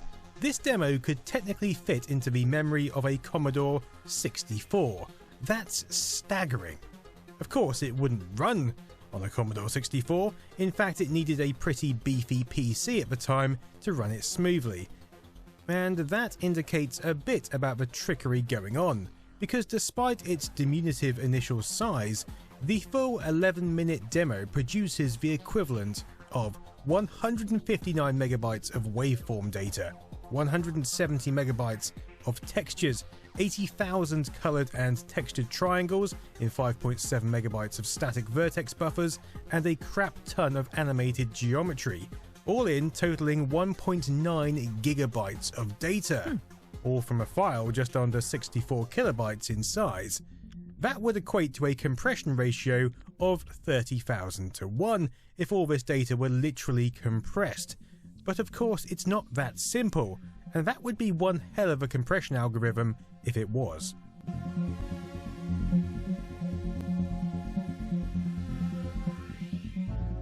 Such a pretty demo. So the demo label Farbrausch, who also masqueraded under the company name The Product, spelt with 2 Ks, consisted of several members: Gizmo, Chaos, 502, KB, Dodge, Rig, Wayfinder, and Yoda. What It was 502 interesting who usernames. first realised that only a few primitives and filters were required to create realistic looking textures, and so created a set of building operations based around these. From this, a couple of basic patterns could be used to generate hundreds of seemingly different and realistic looking surroundings, from what was essentially just a macro. Procedural generation. And if you look throughout the demo, you'll see names applied to textures which indicate the type of operations applied. These parts of the code were created in assembly language to aid with speed and code size, whilst the remainder was created in C++ due to its useful combination of low and high level componentry. The music created by KB is just a compressed down MIDI format, which just tells the sound card what instruments to play and when. Essentially, this is music already in macro form. Farbrausch demos would increase in complexity during 2002 and 2003, including FR19, Poem to a Horse, and FR30, Candytron, which included character animation and vocals, again all in 64K. But the seed for a fully playable FPS had been in the team's minds since 2001, and in fact FR30, Candytron, incorporated the same codebase that would be used for that project.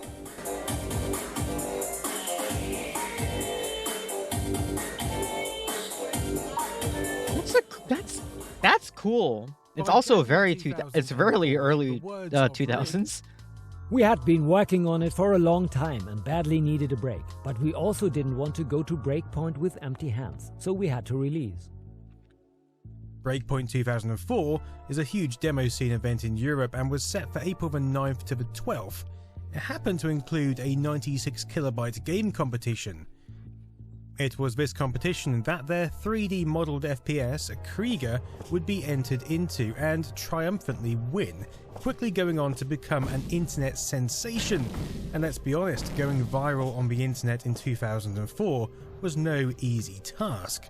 Krieger, by the way, is German for warrior, and it certainly won this battle.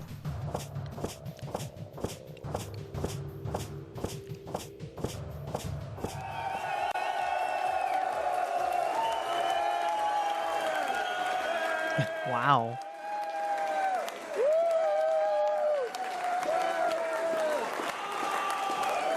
So how was this heroic feat pulled off?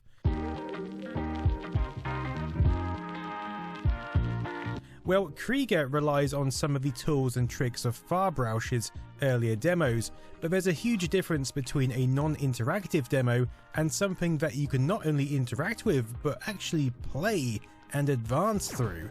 An interactive experience has to be ready for you to look in any direction, at any time, to be able to walk close to objects, to walk away, to activate doors, and obviously to provide weapons and foes to beat down. But just like demos, it's the textures which traditionally take up the most space. FR8, the product, used an in-house developed tool called Werkzeug to create these textures. Krieger used an updated version, Werkzeug 3, and it's incredibly clever. Here are 3 patterns. Pay close attention because these 3 simple patterns, which are created from scratch using an algorithm every time the game is run, were the basis for every single texture in Krieger. But how do you get from this to this? Well, you create routines which replicate some of the well-known Photoshop filters and deformations, such as blur, twist, bump map, and distort, add some color correction, change the tint, contrast, and hue, and already you're getting somewhere close. The clever bits come in the form of, say, applying a blur filter, then subtracting the original image and modifying the brightness. Now you've got an outline that can be multiplied and rotated with other outlines, and soon you get some pretty complex looking textures, all without anything pre-rendered at all. This wood texture was created using those exact methods, a combination of noise filters, blur, twirl, and color distortions. Same with concrete. Unless that's part of the audio's. I don't know when the audio's still off. Because I can't tell like the difference between anything. Patterns. Weird. Importantly, because these are all rendered in real time, it doesn't matter what resolution or how far you zoom in, the game engine will automatically accommodate for the difference and show these real-time textures in distinct clarity. In fact, there's often so much detail in these textures that your mind glosses over them. So pretty. And this is actually noted as a fault by Fiverr2 and Gizmo, discussed in a 2004 assembly presentation.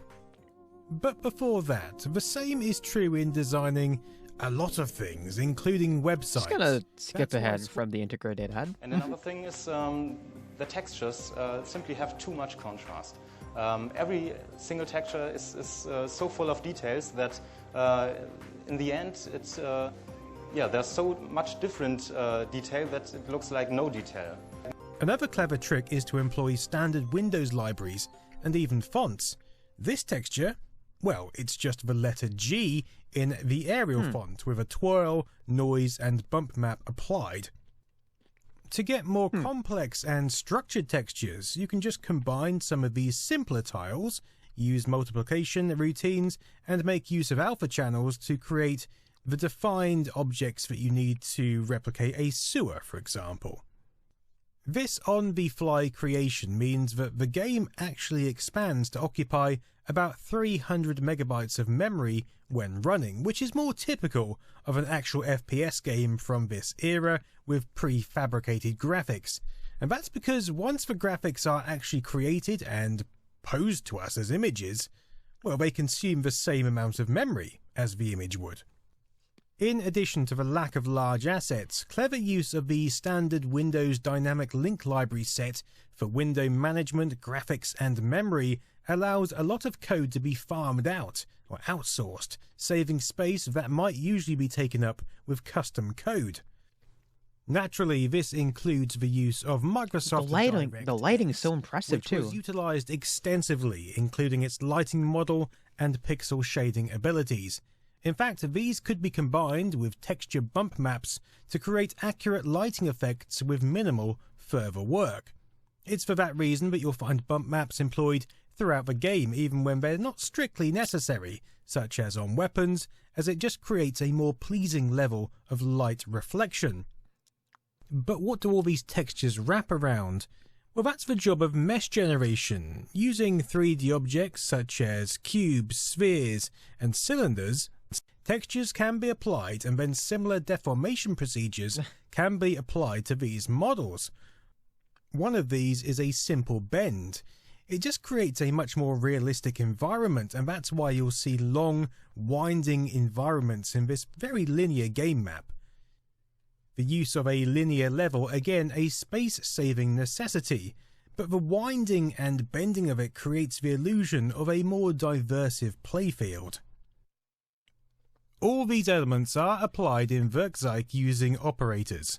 Some operators will create meshes, some will create textures, others will apply effects like blur and bump, others will apply distortions or add bends. Everything is an operator, and by stacking these operators on top of one another and forming connections in the operator stacking environment created by Chaos, it provided a visual way of creating the world, which could be seen in real time through a preview window. This is actually version 1.2 I'm using, and you can see how I can add particle operators with transform operators, a material operator, and finally some camera and time operators to make the view spin around and get this output. Tools like this sped up the development process massively, producing lightweight, efficient code without creating it from scratch. The beauty is this tool can be used for almost everything in the game engine. including characters. The character models draw from FR30 Candytron, and again employ the use of primitive shapes stuck onto one another. The operator stacking system could also be used to manipulate shapes, combined with movement operators to create fully animated models.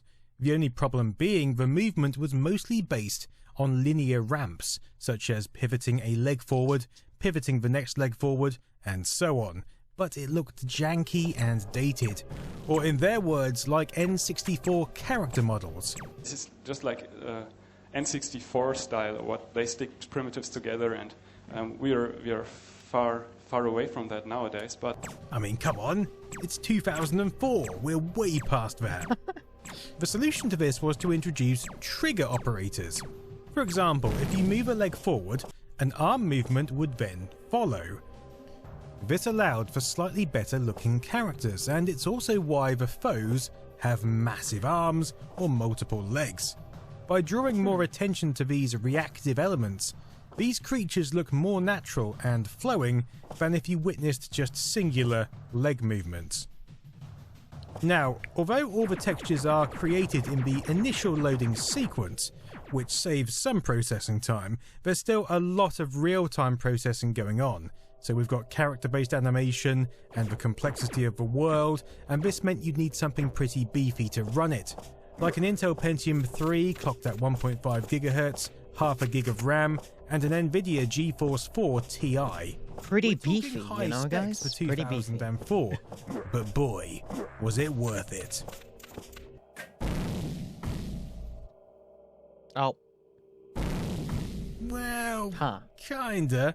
We can explore the gameplay a bit later. Okay, so that's most of the space saving taken care of, but we're talking compressing all this into 96 kilobytes. This means that even with the textures done away with, the coding itself needs to be ridiculously small and compact, and for a team of developers and designers working part-time, this fact alone meant the game almost didn't make it into the competition at all. In a post entitled Metaprogramming for Madmen, the Rig blog details the endeavour from Fabian Giesen's perspective, and you can feel the intensity of those last few weeks bursting through the pages. While being a nice technical challenge, it was a complete failure as far as the game side was concerned. We very nearly missed the 96K limit too. Our most serious 64K demos were somewhere around 70 to 80K a few weeks before they were supposed to be released. The last 2 weeks usually ended up turning into a frenetic rush to simultaneously get the thing actually finished and make it fit within the size limit. There are 3 different steps to making sure you get small code. Architecture. Design the code in a way that enables it to be small. Evicting ballast. There are going to be whole paths of code that are just not getting used. Detail work. It basically boils down to figuring out which functions are larger than they should be and what you can do to make them smaller. I actually had a chance to speak to Fabian about implementing the architecture, and specifically the 3D engine, the code of which is available on GitHub. Ooh, it's on and although GitHub. the coding was a crucial element to get right here, he downplayed its significance in terms of game engine compared to the graphical work. Ultimately, it boils down to having some arrays in memory the GPU can access, and then periodically giving the GPU a command to draw from these arrays. Due to the limitations of the Pixel Shader 1 hardware, it was imperative to have a robust system for sorting draw commands, and efficiencies could be made through the level design. Because levels are just a series of connected rooms and corridors, anything not in the player's room can only be seen through a doorway, meaning a lot of the world didn't have to be redrawn. Really, the main bulk of the 3D engine is memory, resource, and lifetime management, and getting these as trim and efficient as possible. This is almost all standard C++ code, compiled in Optimize for Size mode, and making use of Visual C++'s function level linking, which puts each function in its own section and only links and compiles functions that actually get referenced, which we'll get to in a bit. Chunks of inline code are written in assembly, along with the inclusion of assembly source files, mainly for speeding up and to reduce dependencies. negating the need for chunkier C++ libraries. Interestingly, most of the development time was actually developing the tools such as Werkzeug for artists, Fiverr 2 and Gizmo to use. It's also interesting to note that Krieger was made on the cusp of systems moving to 64-bit, and one of the biggest constraints faced by the team was the 2 GB limit of 32-bit systems at the time. Given that the tools and content editing would consume 1.5 GB of RAM alone, with another 400 MB for the game to run on top of that, these guys were really up against the limits of conventional desktop PCs at the time. This might be a 96 KB game, but it chunks out hugely when written into memory. So the architecture itself could be developed fairly normally, but the next part, evicting ballast and the detail work, would be crucial in getting under size. The first playable versions of Krieger were 120 KB, so it was down to these steps to shave off those extra few precious KB. And a lot of this had to be done pretty close to the wire, again by developing tools to do the heavy lifting. So in the final days, with time rapidly running out, Chaos created a parser named Lector to go through the C++ code and essentially find anything that was redundant, and broadly speaking, here's how that worked.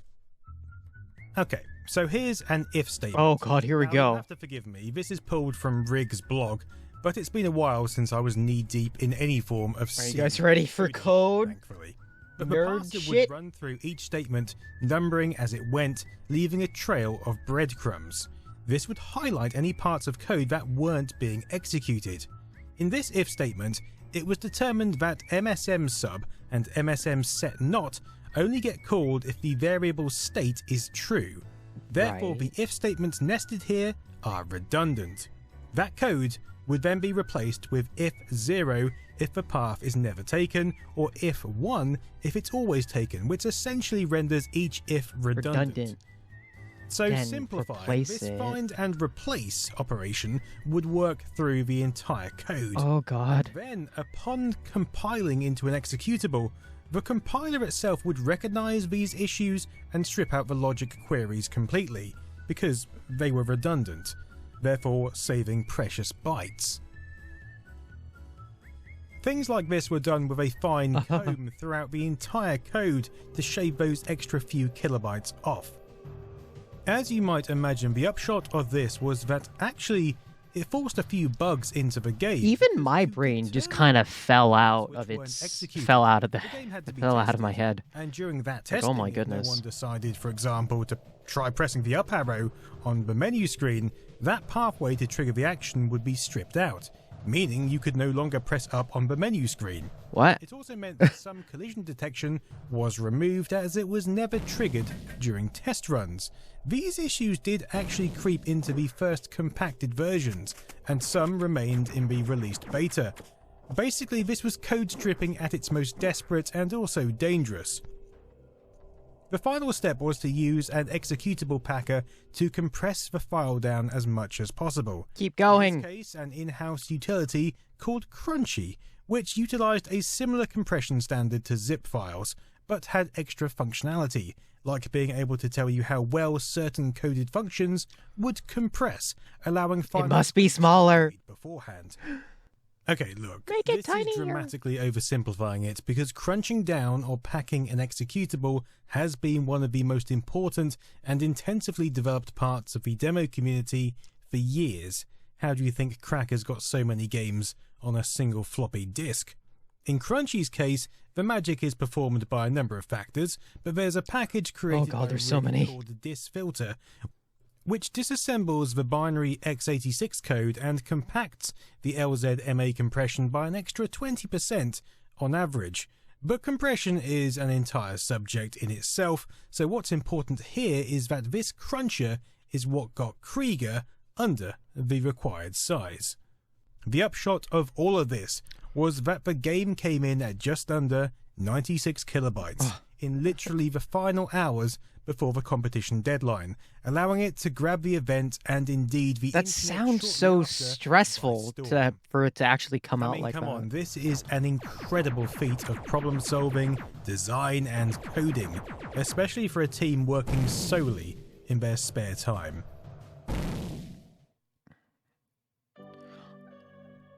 It sounds so stressful, but I'm glad they did it though. Such as getting stuck indoors, enemies getting stuck, and there are lots of elements that the team wanted to improve upon, including the addition of light maps, better level design, a brighter environment, and the textures having less contrast. But it's playable. It feels coherent for a shooter of that era, and it definitely looks very good. What I find really interesting is how Thomas says he almost felt like he was peering into the Matrix by the end, seeing the real world just like Krieger as simply being made up of algorithms and mathematical shapes and models, which of course it is. If that's not food for thought, I don't know what is. Unfortunately, although promised, an updated finished version of the game with multiple levels never emerged. This version was hoped to clock in at about 120k, but given the cat was already out of the bag, anything released afterwards would have been anticlimactic, and I completely understand why the team never felt enthused enough to revisit it. That's not to say they didn't do any work on it though, and indeed some source code does exist for Krieger Final. I'm actually talking to Rig about getting a version of it up and running as I type this. If that happens, stay tuned on my second channel for a playthrough because that will be incredible. But ultimately, it was an experiment. These were demo scene coders who enjoyed the thrill of creating something that pushed the limits of the current hardware, that dazzled the senses. And although Krieger had certainly done that, the gameplay aspect of it was really more of a novelty than anything else. It was hoped more could come of it, and the product did attempt to package up Werkzeug and the Krieger engine to sell it commercially, but I get the feeling that the team weren't really behind this idea, and in fact Rig spells that out clearly on his blog. The demo team did make a few more creations, including the incredible FR41 Debris, which clocked in at just 177 kilobytes. Wow. But the product as an entity was officially disbanded in 2011, leaving Krieger as an incredible showcase at a time when most games were enjoying the new freedom of cheaper storage and getting larger rather than smaller. This whole experience really makes me miss the bottlenecks of older systems, I mean even more so than I already do. They demanded that developers be much more efficient and creative with their visions than the more mindless high-level freedom that current technology offers. So I find it soul-warming that demo scene coders were still propelling these ideas forward into the noughties and even still into today, whether it's to save space or just speed up a game engine.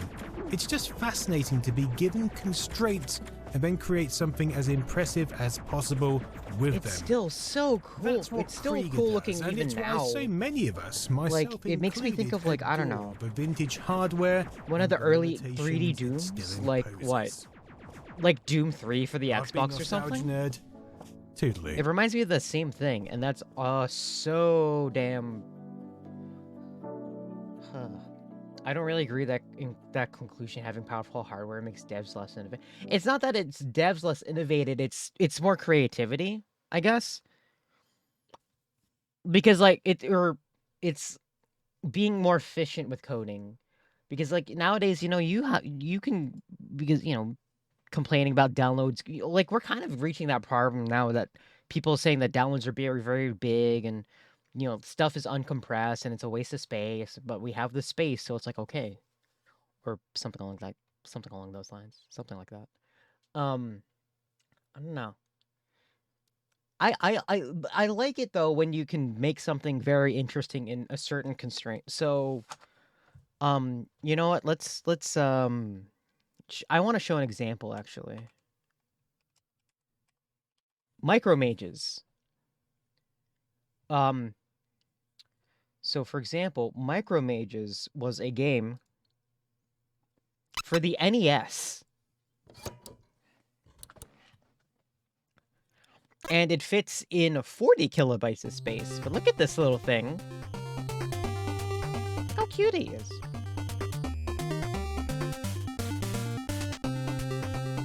And it's a 40 kilobyte game. And you gotta do a lot of amazing shit. You gotta do a lot of stuff to try and make it work. Yeah, and this is even, and at the time, this is even smaller than Krieger. It's like, I think, yeah, this 2 Kriegers can, or 2 of these, 2 Micromages can fit into 1 Krieger.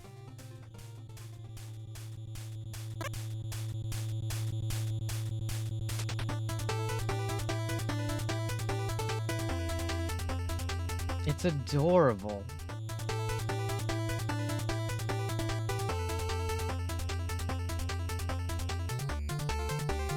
I love the platforming too. You gotta remember, like, and this was also supposed to be on the NES. This only released 2018, so this game's only 3 years old. Up to 4 players too. Is it available on an actual NES cart? I think so.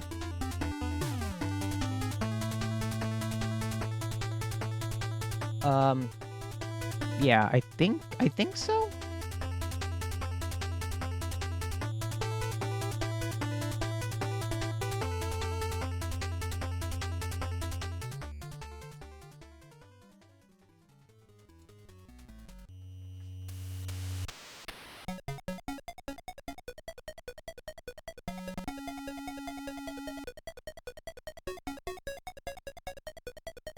And it has like a full manual and everything too.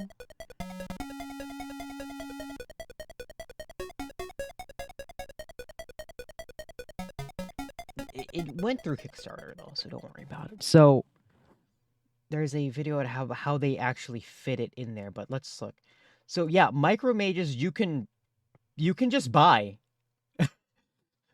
They just have it. You can just buy it. It's an NES game.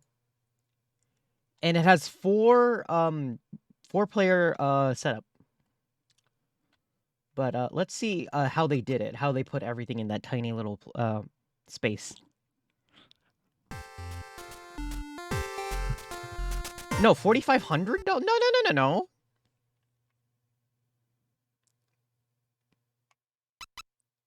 No, that's 45 euros. They use the period differently. It's 45 euros.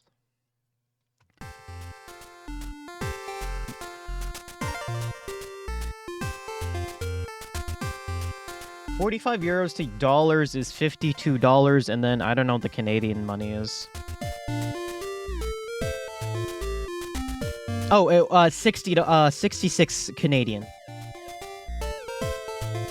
But like, let's watch them how they put the game, and you know how they shrunk it into. Hello everyone. This tiny space. In this video, we will show you some of the techniques we used to fit our NES game Micromages into 40 kilobytes. In this day and age, we are used to storage media that can hold gigabytes of data. That means hours of video and many days or even weeks of music.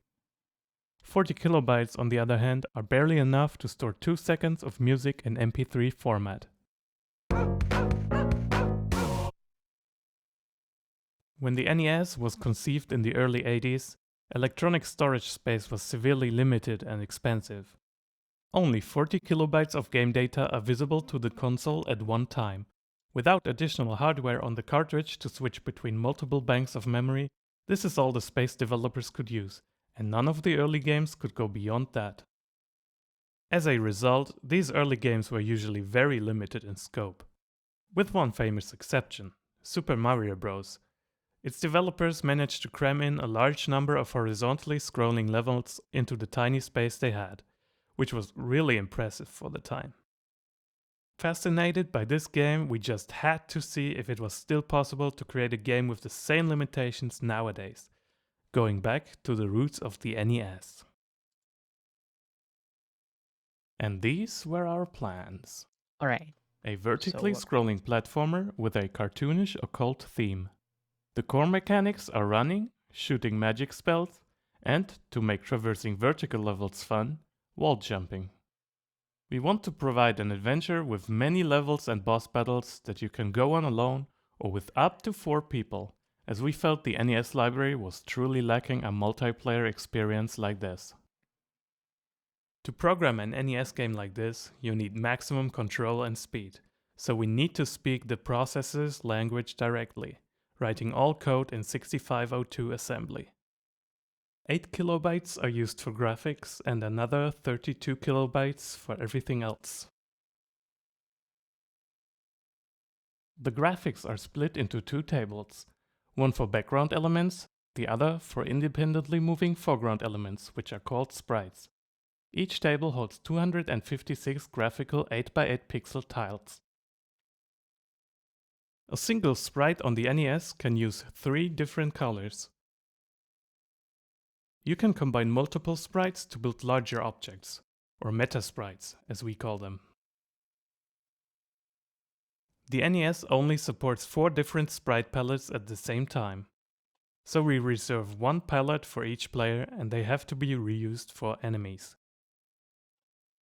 One of the most characteristic limitations of the NES is that only a maximum of 8 sprites can be rendered on the same horizontal line. Excess sprites simply disappear. That's why a lot of games employ a flickering effect to allow more sprites to be seen. So we decided that's to reduce the that's size why of the video games players do to flickering. avoid reaching this limit and save space in the sprite graphics table. Taking Super Mario Bros. As an example, here's the space used by all of Mario's graphics. You can see that the choice of smaller sprites allowed us to bring diversity and fluidity into the main character's movements, and ultimately left space for more content. For example, different bosses. Speaking of which, we had to come up with a couple of tricks to be able to store them at all. For example, these are all the individual frames used for the first world's boss.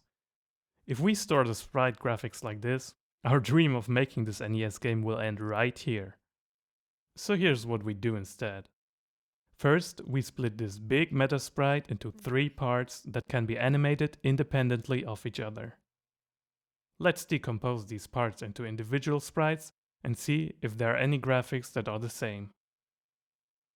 We only need to keep one instance of a sprite tile and can then reuse it as many times as we need to. The NES is also capable of flipping sprites vertically and horizontally, which allows us to reduce the number of individual sprite tiles even more. And then that's flipped. As you can see, we optimized the top part quite a bit, from 16 individual sprite tiles down to 4. For the middle part, let's continue in the same fashion. Like, so if they're the NES does a lot of those tricks that everything's being that certain things are flipped, but the last 2 are flipped or versions reused. It's of the really first 2. cool. And again, we reduce the amount of individual tiles as much as possible.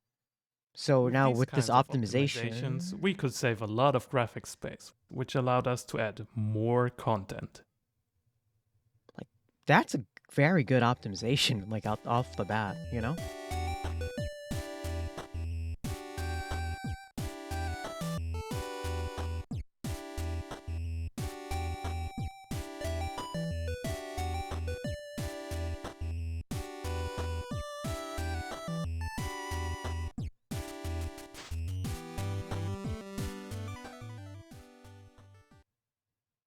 In order to have a reasonable now number we get of the levels, levels. finding a good way of compressing level maps is crucial. So let's go into that next. First, a background is made from many 8x8 pixel tiles. At 1 byte per tile, disregarding color information, a full screen would use 960 bytes. That's almost a full kilobyte, which is quite a lot. So, we add a layer of abstraction, which we call meta tiles. And then we use the same trick on those again, ending up with meta tiles of meta tiles. With this technique, a full screen will use only 60 bytes. This is a graphics table where we store all the background tiles used in the game. Here's how we build meta tiles. So they basically make the tile. Each world has its own tileset, and tilesets do take up space on their own, so there are some tricks we employed there as well, but for the sake of simplicity, I will not go into detail about them in this video. Now, with these meta tiles, we can build tilesets of meta tiles.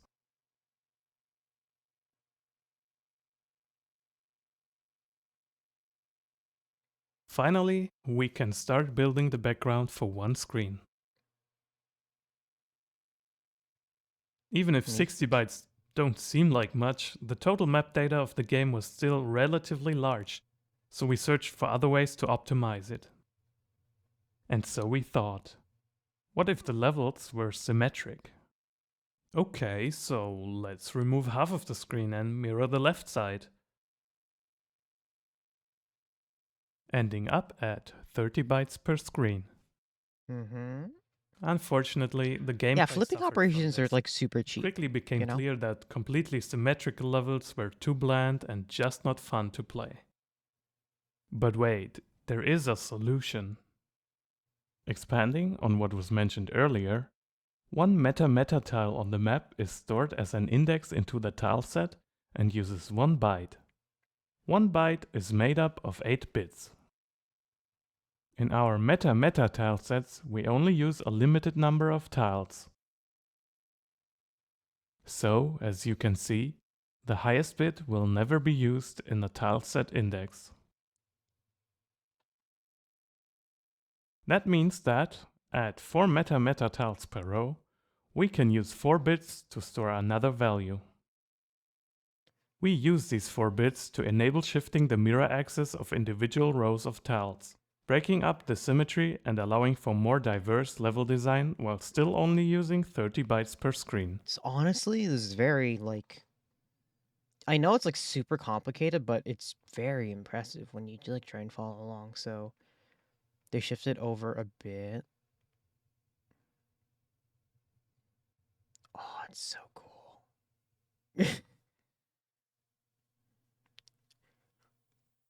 Of course, let's not forget that levels are much bigger than just a single screen, so the cumulative savings achieved by all the aforementioned techniques are quite substantial. Let me see here. Finally, all of these saved bytes allowed us to add a hard mode. In those classic games that have one, hard mode often means something along the lines of play the same game again but with more resilient enemies. With the remaining space, we wanted to provide a more unique challenge than that. Adding new tricks to the enemy's repertoire was possible. Designing completely new levels, on the other hand, not so much. Well, let's see what we ended up with. Changing the existing levels palettes is an easy trick that does not use many bytes. To make changes in the level layout, we opt for updating tiles in key locations only.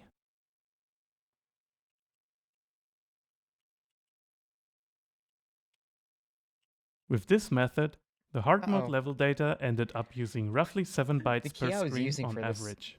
Stop working? It's a bit of a generous statement, but you could say this allowed the game to have twice the amount of content at the total extra cost of only a couple hundred bytes. So, now you know some of the tricks we used to make this game possible. We are glad to present this project to you and hope you will enjoy playing it as much as we enjoyed making it. Thanks for watching. So yeah, it takes a lot of squeezing out as much as you can get to do to get the certain thing that you want, especially with that lack of file space. So, I love that type of thing. By the way, Micromage is very cool. I haven't played the game yet, but I am super curious of playing one. Okay. Are you guys ready to watch cringe? Because we got cringe. The worst pre-built PCs we've seen so far. From Gamers Today's video is going to be really fun. We're doing a video about the worst mistakes we've seen in pre-built so far. Some of them are comically bad, to the point where you're crying at the end of it. because of the state the world's in. Because they ship things like this. Wow, that's crazy. And also sometimes they ship this. There's your chassis I/O built into the motherboard. But either way, our goal today is to recap some of the worst mistakes we've seen in the last year from pre-builts and just in general. Hopefully this will help some of you with figuring out what things to look for as you buy a pre-built or recommend them for friends and family. And maybe if you're new to this stuff, it'll help you learn how to fix the problems on your own and troubleshoot them. Or you can just watch this for entertainment because it's either depressing or extremely funny how bad some of the mistakes have been. Before that, this video is brought to you by Squarespace. We use Squarespace for our own GN store and juggle complex multi-piece orders all the time with it. Squarespace makes it fast for us to roll out new products with detailed pages full of galleries, videos, and descriptors. It's also useful for your own resume sites, for photographer or project portfolios, or for starting your new small business idea.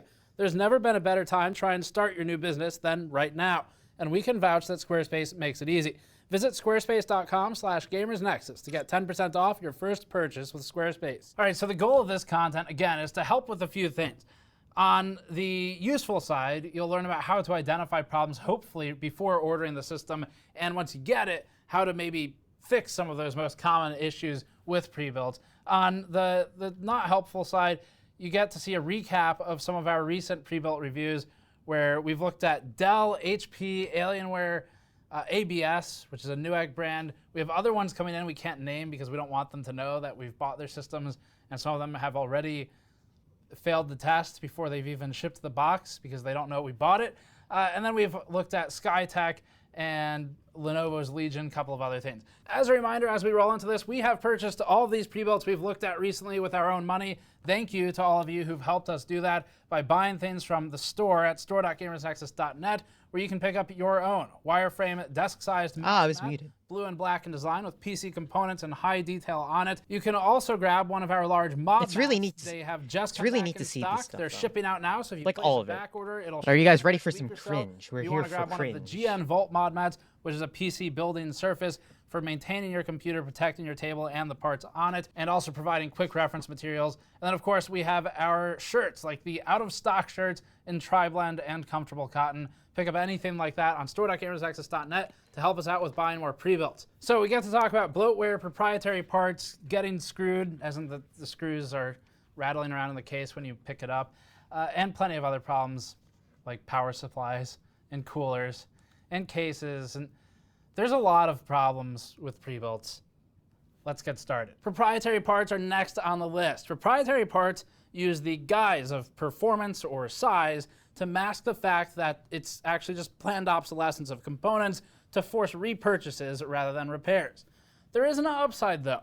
Proprietary parts will benefit us in our not too distant dystopian future when humanity desperately harvests metal from landfills left behind by our ancestors. Dell and HP, for example, are actually helping the planet. They're guaranteeing that someone is throwing away an OEM computer with every passing second. So these companies ensure that their shit is perpetually at the top of the landfill, thereby making it easier for our successors to find steel out of which they can forge their spears. We never said GN staff was optimistic.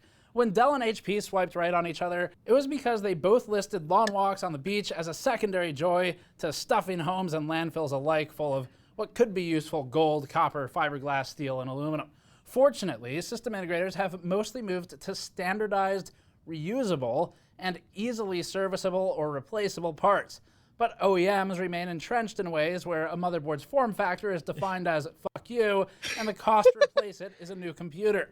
Take a look at these motherboards. Common motherboard form factors are 12 by 9.6 inches, 9.6 by 9.6 inches, 6.7 by 6.7 inches, or maybe you get into SSI, CEB, or EEB sizes, both of which are well defined. These two motherboards, however, one from Dell and one from HP, are none of those sizes. Look how extremely inches wide by who cares inches long. fuck you it because is. the customer is going to pay for a new one anyway, and that benefits us. Dell and HP want to be able to use cases they designed 25 years ago, and that's not much of an exaggeration. So instead of installing separate I/O for the front, they build it into the motherboard. The only advantage of any of this is that it's cheap to make, but none of it is good. It's trash tier components. Instead of buy once, try once, They're following the alternative Bad. motto of buy lots of times to keep the earnings reports good. That's before even talking about proprietary coolers or power supplies. The coolers are about the worst thing to make non-standard, because a cooler is just a brick of copper and aluminum with a fan. There's nothing in it that goes bad. It doesn't have an expiration date. And as long as mounting is adapted forward, there's also no reason an ancient cooler can't be used on new parts as long as it was designed well to begin with. Some coolers we've seen actually screw into the chassis instead of a backplate, which is unusable outside of the specific case, motherboard, and CPU combo that ships with it. And as for power supplies, we'll talk about that more later. Bloatware has a superpower. It can freeze time, as in like it can freeze your system, and also it has the ability to turn a brand new 2021 system into a time capsule of Windows ME coupled with hapless LimeWire and Kazaa downloading, acting as an anthropological fossil of a desperate time. Here you go. I clicked on System Health, and the first thing it came up with was, what is malware? And I feel like it should just be a picture of this application. Bloatware is easily one of the most egregious offenses on pre-builts and on laptops alike. It's been going on for decades now, so it's not new, but it's still happening. System builders often partner with bloatware providers. I think they call this software, but we're not really sure if it qualifies for that definition. Norton, for example, So much stuff on. or McAfee, or whatever Make this it go. control panel is. The OEMs and the SIs can get MDF, or Marketing Development Fund, or affiliate fees, or some form of cut to increase the install base. They then figure that since they are burdening a new NVMe SSD to the point of simulating Seagate's best effort anyway, they might as so well many fully apps. commit and load it with various warranty registration pop-ups, support desk pop-ups, presumably so you can get support to remove the support desk pop-up, command centers whose command is solely over your CPU cycles, and antivirus software that presumably doesn't work since it doesn't kill any of this other malware anyway. This included software doesn't just make the system obnoxious to use, it's how it can profoundly negatively impact the system performance as well, especially in a latency-sensitive application like video games. We've run numerous bloatware tests in the past showing that real-world scenarios of bloat, like on the Dell G5 5000, can produce significantly worse gaming results than when the system is cleaned up after the fact.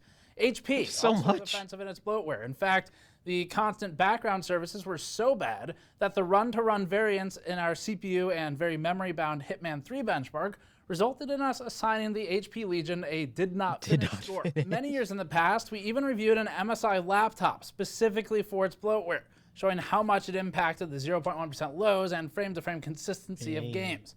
In this regard, bloatware's sort of like Pokemon. You've got to catch them all. And our recent Alienware system review certainly showed Alienware's Thank you for this Find Out Friday. No problem. See you tomorrow for the watch party. Like diseases too. It's the same idea. Many of the smaller system integrators don't do this, and that's fantastic. That's their main advantage, even if they're a little more expensive than an OEM like Dell or HP or Lenovo. These three are the guiltiest. For novices, these applications make the entire experience worse than it should be, likely resulting in a lot of the initial swell of Apple users over the past 2 decades. For experts, it's still difficult to remove a lot of this stuff because it behaves like a rootkit. It's stealthy, it hides in the background, and it buries itself in services. So a lot of times it's easier to just do a clean install. The next one is for RAM, just in general. Everyone screws this one up in some capacity. Oh, here we go. CyberPower, iBuyPower, Dell, Alienware, Lenovo. Pretty much any system we've brought through the lab at some point has messed up on the memory. Look at that sad stick. Although not every channel needs to be popular Man, it's so sad looking. multi-channel platform, It's depressing. at least using 2 channels is ideal. And just to be clear, there's no such thing as dual channel mode or dual channel RAM sticks. It's just how many channels the platform has. Sometimes OEMs will basically lie and say they're selling you quote-unquote dual channel RAM, except it's one stick going into a board that can support 2 channels, so it's not actually 2 channels. It's just a really clever way to sort of make it sound like it is. We've also seen companies use cheap modules with fewer memory packages on the PCB, resulting in potentially worse performance depending on what the memory is. Look at how lonely these memory modules are. They have no friends. Or just memory with horrific timings instead, like CL22 on 2933 memory. We see this pop up in games like Rainbow Six Siege, where a system with otherwise good performance will absolutely balk in the frame time consistency as a result of poor memory configurations. Oftentimes, it's not even more expensive to do this right. they can just add another stick and run half the capacity per stick while getting potentially more performance. This is common among every manufacturer we've looked at. Even though ABS's Challenger we bought had 2 sticks of RAM, not every model from the Newegg-owned house brand does. As a consumer, you need to keep an eye out for particularly bad memory.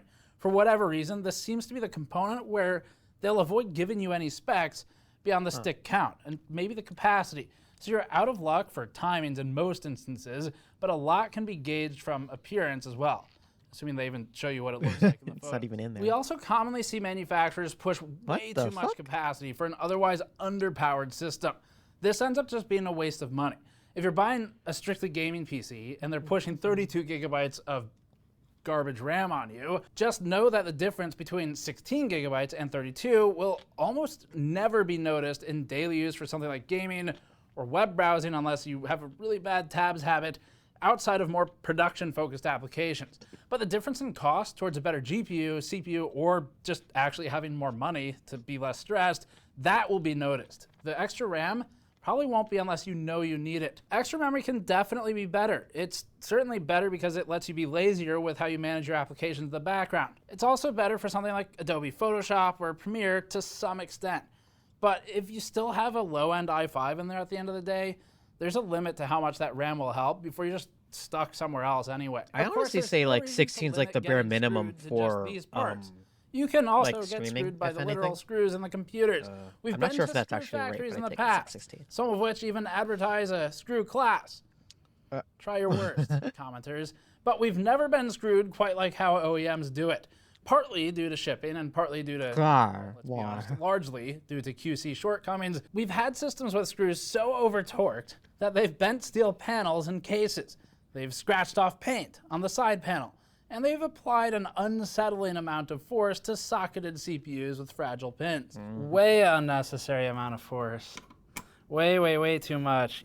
We've also had the opposite, where some systems have had screws loose enough that they ended up rolling around the case instead, if they were ever even threaded to begin with. Oh, that sounds good. So that hole, that's supposed to have a screw in it. The motherboard's not even in. Or motherboard screws that were nearly falling out of the threads and could be spun back in just by tapping on them. A normal part of setting up your new pre-built, it seems, should be to pick it up and shake it around a little bit to see if anything rattles loose. Coolers are the next common corner to cut. We already talked about this a little bit, but we saw this especially with the CyberPower build we reviewed recently. The build was otherwise actually pretty good, and that's the depressing part about it. At least it was better than some of its competitors we reviewed. What the okay. Oh. I spoke a little soon. It's just like the Molex Centipede or... But it failed our review because it was thermal throttling. It was actually hitting 100 degrees Celsius, which is unacceptable. Literally, they had one job, and it was to build a functioning computer. The build is completely salvageable with a cooler replacement, even something like a, to the consumer, $30 Vetru V5 or similar, but the fact that the OEM didn't even bother is the part that's offensive. The Alienware R10 we reviewed, despite having water cooling suggestions on its box, actually just had a cooler that's worse than an Intel stock cooler. And that was on an AMD R7 5800 CPU. So once again, we see an example of a CPU which is woefully undercooled compared to the rest of the basically $2,000 computer. You could literally buy a better cooler for about $7 on AliExpress than what was in the Alienware $2,000 R10 we reviewed. That's not exaggeration. It's also common for pre-builds to include 120mm AIO liquid coolers in their system, presumably because the words liquid cooler means this is good, something to consumers who think that water is magic. Especially though, Ira Power and NZXT's BLD series with, for example, the M22 in the past, like to use these small liquid coolers. 120mm liquid coolers, in a word, are bad. We've tested a lot of them over the years, and we basically stopped testing them because the conclusion was always that they're bad. They're a waste of money when compared to a cheap air cooler. 120mm AIOs make sense for some GPUs, and for mini ITX or SFF PCs that just strictly can't fit better. But in an ATX build or a mid-tower or micro ATX, it should either be a larger liquid cooler or a small tower cooler. The reason OEMs do this though is because they can get them for cheap with a pump plate that has their logo on it and then it sounds good in the marketing. Of course, we can't leave power supplies out. Oh, We've here we had go. shockingly good results in some cases, like the Dell G5 5000 power supply being actually really good in some ways. Huh. And then we've also just Not had actually straight up expecting that shocking one. results. We've seen the a lot of Gigabyte pre-builts ones. include bad power supplies. And to the great credit of OEMs, it does seem like a lot of them have learned and have taken parts from their server business and repurposed them. They're not flashy, they're actually kind of annoying to work with, but in our testing thus far, they've been reliable. Meanwhile, system integrators use whatever, because who cares? It's a power supply, and the only thing they put on it is how many watts. Sometimes that means Newegg starts cramming gigabyte exploiting power supplies into ABS pre-builds. And NZXT Build has done the same for some of its pre-builds in, for example, Germany. When we were looking at by the way. options there. We've also discovered power supplies that are just horrifically inefficient, like the Raid Max one in one of our pre-builds we reviewed, and could be significantly better at minimal cost to either the user or the manufacturer. Pre-built manufacturers also often overspec the PSUs, but not in a helpful or good way.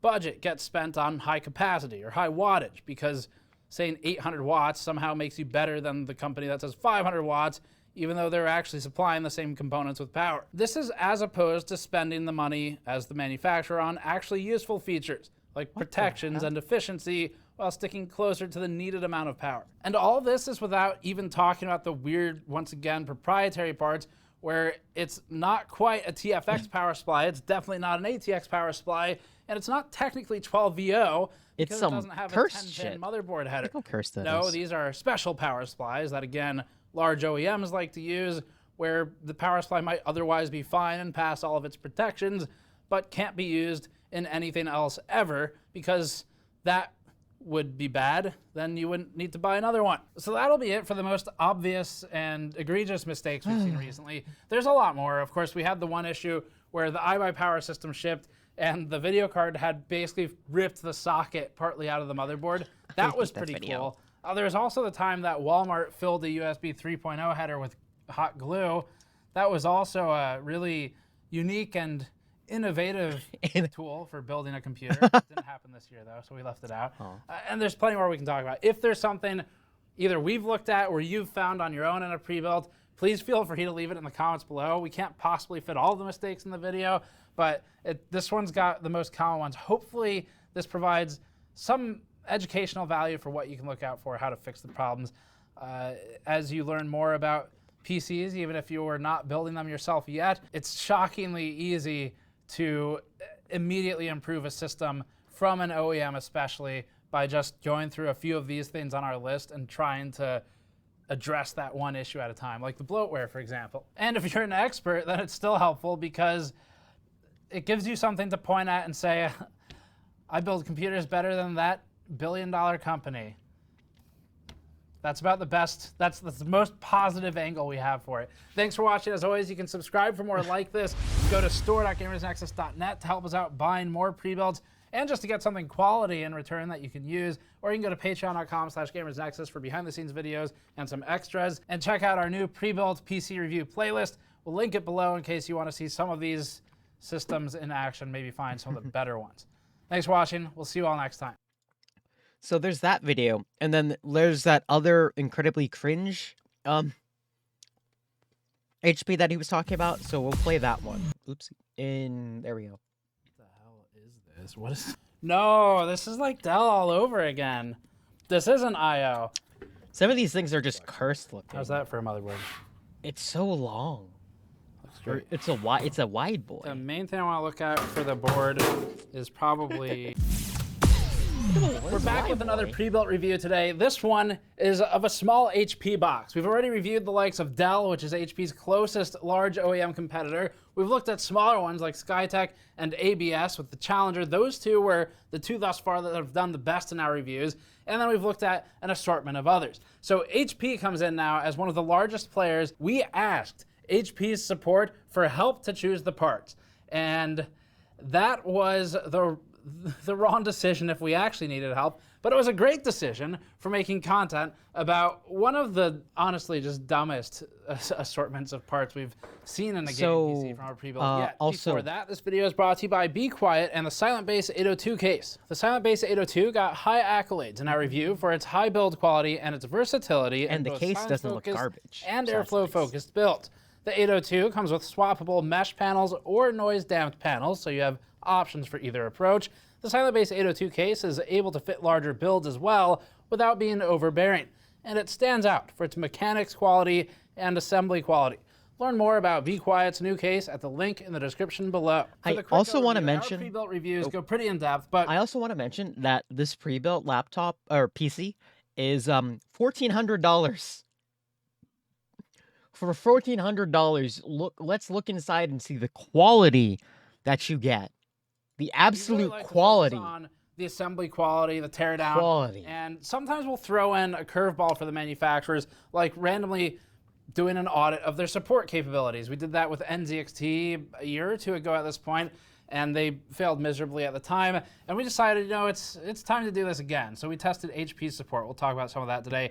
Our normal process for this involves buying a pre-built gaming PC that typically is one of the truly pre-built ones, meaning they've pre-selected the parts. It's not a you go through and pick and choose and sort of customize the build. This is one of the SKUs they offer in this price point. We buy it and then we review it because a few things. One, that's where they'll typically do the best because they build a lot of them. And two, it's the most representative of what the most people buy from that pre-building company. This time we had a slight customization. They helped us get to the largely pre-built box, and then they, quote-unquote, helped us with choosing some extras to add on, like 32 gigabytes of RAM with our i5 CPU, because if you're playing games, then more RAM, more better. At least that's what HP led us to believe. So we have some extras today we're looking at for this one. We looked at the bloatware again. It was pretty bad on this. The shopping experience was, they were very helpful in the sense that they were quick to respond. They had answers to questions. It's just that most of them were wrong. But if you didn't know anything about computers, you would think it's pretty good customer service. Maybe there's value in that. Don't really know. At $1,430, we got the 10400. It is the one with the IGP in it. It's not a 10400F. We got an RTX 2060 Super. It was sold for $70 more than the 3060 from HP. So the reason we didn't choose the 3060 is because they weren't going to have any for about 2 months after the point we were buying the system, and that just wasn't going to work for us or most people. So we bought what was in stock, which was their overpriced 2060 Super. For reference, yes, video cards are expensive now, we get it. But we looked into this one, and you can go on eBay right now, and you can go get gouged by some other seller and get a 2060 Super from an actual video card partner brand that has actual designs and heat sinks that aren't just whatever HP has Look how done generic here, that is. for about $650 to $750 US. Buy it now. It's a bad price, and it would be terrible to actually spend that on a 2060 Super. That said, however, spending $1,430 on this and getting this garbage with this 2060 Super, if you are capable of DIY, and the only reason you're here or looking at pre-built reviews is because you're thinking, I just need a way to get a video card, this seems like a good avenue, you're correct in that regard. However, perhaps reevaluate the point that maybe the OEMs and the SIs are in fact also gouging, or minimally are charging a lot more than what the assortment of parts is worth, and probably you could pick better parts yourself. We wouldn't have picked that configuration, but that's what they picked for us.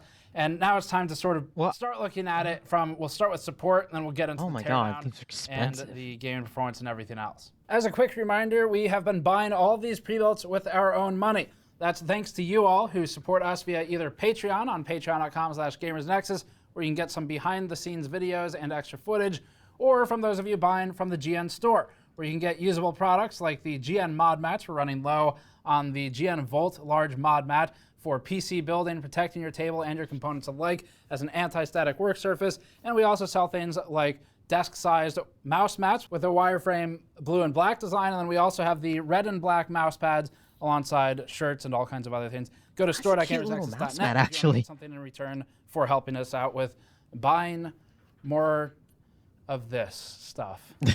So we told This them gaming only, target is shit. 1080p, 144 FPS. That gives them something specific to shoot for. We told them we want to play the games Splitgate, which by the way is awesome if you haven't played it, CSGO, Rocket League, and Rainbow Six Siege, which happens to be in our testing suite, so that gives us something to validate against. And we also told them that we The bare how much minimum. money we wanted to spend because we as the user, we're not knowledgeable enough to know how much we should spend to get something worthwhile. So basically, we said the goal for the PC is playing these games at this frame rate, this resolution. Please help us figure out what to buy. HP quickly linked us to this. This is the HP Pavilion TG01 1160 XT. Its pricing is variable, but it starts in the high hundreds and it goes into the thousands. When we asked HP about the differences of AMD and Intel, they told us that AMD was good for a cheaper PC, while Intel was good for high-end gaming. They also told us, quote, if you really want to enjoy and have greater gaming experience, it is best to have a 32 gigabytes of RAM, which also a lot of gamers preferred to have for their PCs. They asked us how quickly we wanted the PC. We told them no later than 3 weeks. It's not even. That's not even really For true. sure, I we guess. need it here. And then they promptly recommended us a computer that allowed us to add it to cart and yet would not be shipping to us for 8 weeks. So instant, massive fail on that, especially because it's very easy to overlook the text that says won't arrive until whatever date it is, and it was 8 weeks away. This was after they sort of sold us on the RTX 3060 as being the right card for the job, but we then looked around and said, hey, there's 2060 Supers in stock. Let's order one of those, and we asked them, what's the difference? At this point, HP more or less stopped responding and sort of said, yes, that's also good for what you're doing. And we just gave up on chat and bought this thing. So we ended up with something where we've wasted a lot of money on something we won't need, which is 32 gigabytes of memory for something that has an i5 CPU. We have gotten information that was not particularly useful about AMD versus Intel's differences. It's not as simple as AMD is cheap and Intel is for high end, or whatever it was they said. And we ended up with an initial recommendation that was many times multiple further in the future than what we had actually requested. So HP starts out with a hard F for the support system, and now we can move on to taking apart the computer. At this point, the computer. I do enjoy how confused he sometimes is with this. Noise, everything else. So we can take it apart now without accidentally making it better when we reassemble it. So this is the Pavilion. It's very small. Actually, hang on one second. Oh. Okay. Oh, okay. So that's the Dell G5. I feel like there should be a Wilhelm scream every time we bring this thing out. But you can see they're similar in size, and actually the HP system manages to be somehow smaller. They're both using proprietary parts. It's very clear. But they're technically made by competitors, and we've already reviewed the G5 5000. Similar in size, though. There's no ventilation at all. This is just... The thing we noticed immediately when we took it out of the box was the front panel was not even sealed. You can see they've sealed off the video ports to make sure that the only idiocy that happens is at HP and not at the user's end of things. The fuck? Why does it say do not remove? Really Jeez. appreciative of this feature where they've used... What the hell is that? Like a Torx screw with a flathead bisection in it. So just to make it really easy to get the panel off. So instead of using a Phillips head or a thumb screw, we're going to go ahead and use a Bizarro Land Torx screw, because we don't want customers to open it, but we also want to make sure they can if they have to. So we're going to do both. The chassis is almost certainly 20 years old. I'm not exaggerating. They're not mounting a fan or anything like that there. What the hell is this? What is going on? It looks like a jail cell. So, I wouldn't want to be caught dead in that thing. It's like I'm being gaslit by HP. I'm actually not sure if I've ever taken a computer apart, or if I've ever built one, or even. It's like I'm being gaslit. This is a foreign concept to me. So we have a motherboard, allegedly. Fortunately, they've already done a lot of the work for us here and not connected the panel. It just falls apart. Oh no! Oh no! It's even worse. Oh, there's nothing on it. This is like Dell all over again. This isn't I/O. There's the front I/O. So there's your. Why is it on the board? There's your what's the chassis I/O built into the motherboard. Just HP is just doing everyone a favor. They want to make sure that once you realize you're done with this computer, it can go where it truly belongs, which is the trash, because this is not maintainable. This is a custom motherboard. It's not a standard form factor, and that means it has truly zero use outside of this specific chassis, and that's tremendously wasteful and sad. So that's a great start to things, where we've got the I/O built into the front of the board. Yeah. Including, oh, there it is. Such a weird ass Including the power wide switch boy. right there. Because why make a don't- separate PCB in the chassis when you could just make a motherboard that is useless in any other scenario? Neato wide boy. Okay, all right. Still using the weird ass screw. What? I was thinking about maybe disconnecting the power cable, and when I went to look for the tab to pull, I noticed how well the PCB is secured to the rest of the video card. Oh. It is completely separated. That's as I flimsy. push on it. This is an HP HP branded card. Oh, God. Obviously, NVIDIA makes the GPU. It's like it's like it's peeling. The cooler's peeling off. Bullshit is underneath the Oh, shroud. that's so gross. That soon. I see at least 2 heat pipes in there, so that's good. There's something. We'll do a separate teardown on this. I mean, it looks like a kind of real cooler. It's single fan. The GPU temperature average was okay, but the problem was the hotspot temperature. We think there's probably a bad mount, likely because there's only 4 screws securing the cooler to the GPU. Okay, there's the power supply. Oh, That here we is a go. bizarrely shaped power supply.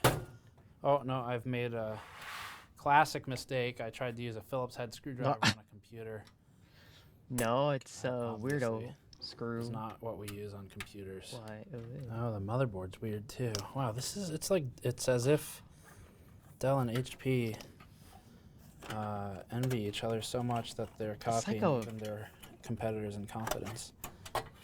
Such a bizarro land computer on the inside. So the power supply is 80 plus Like gold. absolute allegedly, bizarro land. And do 18 amps on 12 volt main.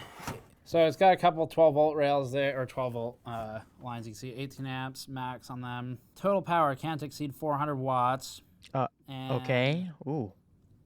It is only 12 volts. Now, whether it's 12 volts only is a different story. We'll need to pull up the search for this and look at it more closely. Having only 12 volts is not necessarily 12 volt only as the spec goes, but it does only have 12 volts. Here's the weird scenario. There's this cable, 3 wires plugged into... Whatever that The is. board is labeled Power Command P2. And then there's this cable, which is SATA. So 12 volts goes into the board.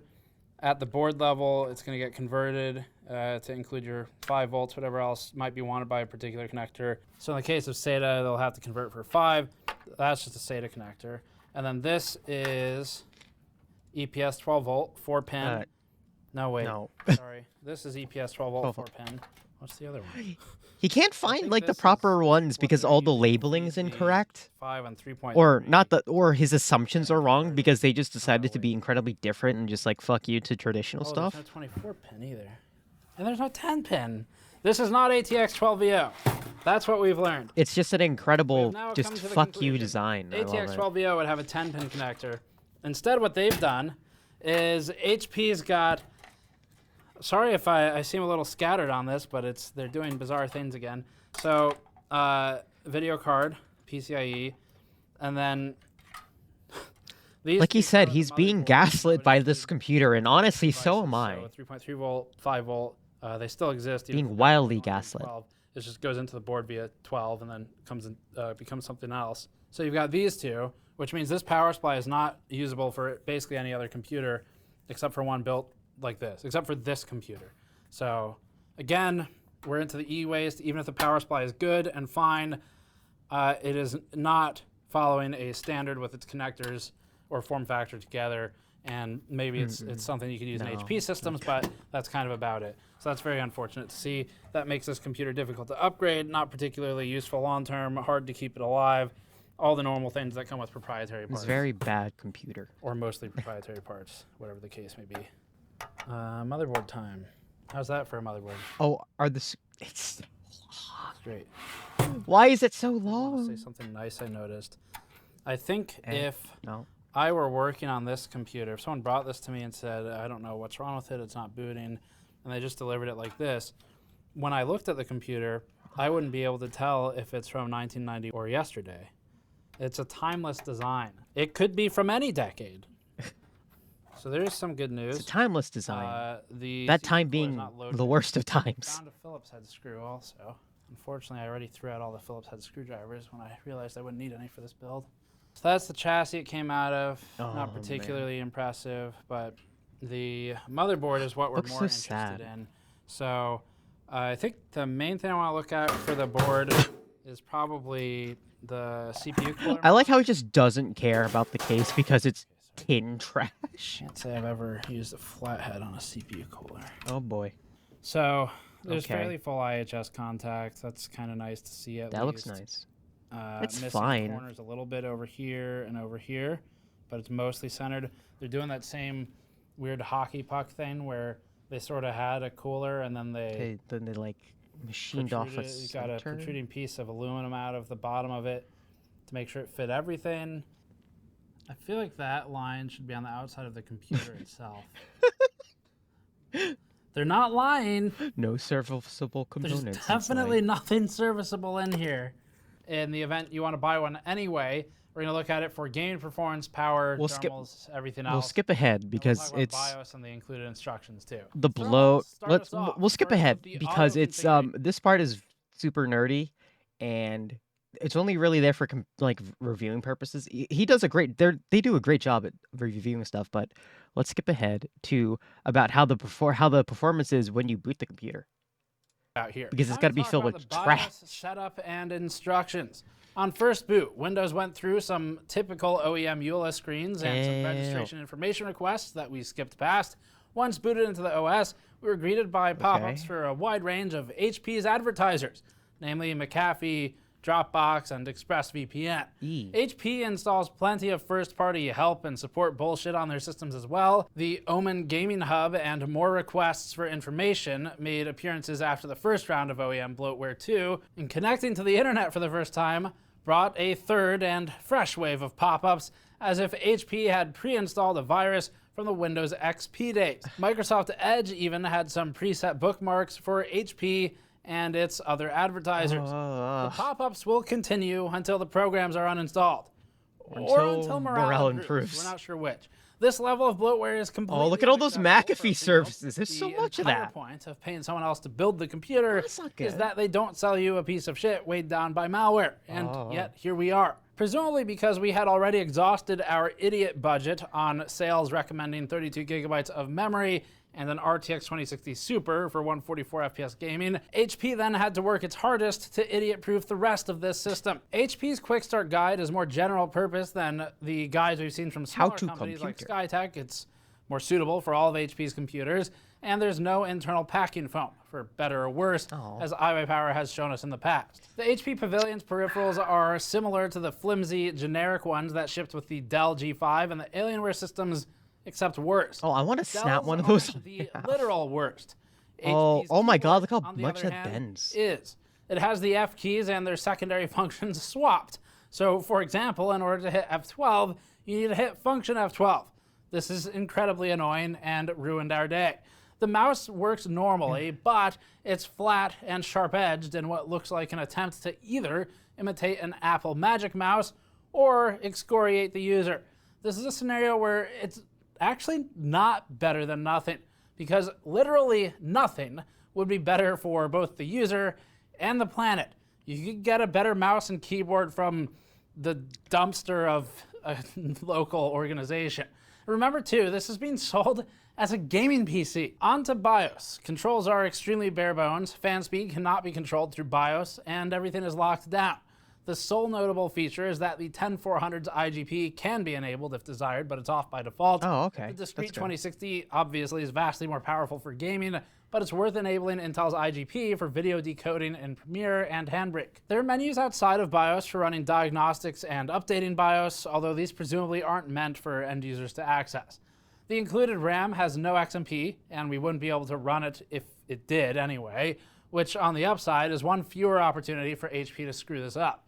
The sticks have JEDEC timing specified for up to 3200 CL22, but they're limited to 2666. HP's BIOS looks... Yeah, HP's BIOS is dumb. I don't like it. Speed they were set to. I don't like any of the pre-built BIOSes. They're all terrible. Atrocious, especially for the speed it's running. But they're still limiting anyway. I don't like them. There's really nothing else to say about it. The pre-installed NVIDIA driver was 460.93. This is a release from late 2020, so HP is about a year back on that NVIDIA driver. It's bizarre and unnecessarily old, while the BIOS was from July of this year. There's no missing drivers or other obvious problems reported by Windows Device Manager, so that's good. And on first boot, we had a problem when connecting an Asus Strix Aerion. They all just look like weirdly gross. Any of the onboard USB ports, front they all or look rear, gross. which caused a USB power surge message to appear repeatedly, but since then the issue hasn't recurred. And to be clear, this shouldn't happen. We've used this drive on a lot of computers at this point. So that's it for the pile of e-waste we bought for $1,430. At this point, not really sure what to do with it. I guess we'll reassemble it or something. Anyway, maybe we'll find something to do with this. But obviously, we don't recommend this computer. We did not have a great experience with HP. The problem with HP, specifically from our experience with their support, is that it comes across as maybe helpful and maybe competent, because the answers are most of the time fairly direct, and they appear to have confidence, but then they recommend stupid things. So thus far, the best things we've found have been Skytech, based on that one build we bought, and ABS, the Challenger from Newegg. Both Skytech and ABS have builds that we wouldn't recommend, so you'll need to exercise some judgment, look at the configuration, make sure it makes sense, especially the case, the cooling. That's where most of the companies trip up. But at least the components list was on the competent side. The pairings made sense, the pricing wasn't outrageous, whereas here, you're spending an extra, say, really about $430 over the ABS Challenger, and you're not getting much more in most of these instances, and in several you're getting less. That looks fine, I get. Like, pretty... the secondhand life of them, the ability to replace, average? maintain, and keep alive a system that uses standardized, standard form factor parts versus this pile of eventual trash. So that's really the difference, and if you were to buy something that's $1,000 using standardized parts instead, you can take the $430 difference between this HP box and whatever that is, and spend your way up to getting equivalent GPU and CPU silicon components, especially with the 10400, to this thing, while ending up with overall a far better experience, far better build quality. The difference is you would have to socket those parts yourself. So if you're capable of that, that's no problem. If you're not capable or you're uninterested in doing that, that's fine too. There's nothing wrong with not wanting to build your own computer or modify it or maintain it, but we would still recommend shopping somewhere else instead. Certainly don't buy the TG01 1160 XT. This thing is atrociously bad. So that's it for this one. Thanks for watching as always. Like, I don't... These, they hurt me inside, honestly. Like, they do. Like, looking at them, like if they're really bad, like, they hurt me inside, and then if they're, like, good, they're wonderful. But most of the time, like, all these are, like, it's unfortunate that, like, most of these are just, like, you can't repurpose these parts, so they just become landfill, and that's not cool. Landfill's not cool. We don't like landfill. All right. I think that's like the last video we have on the share, but I kind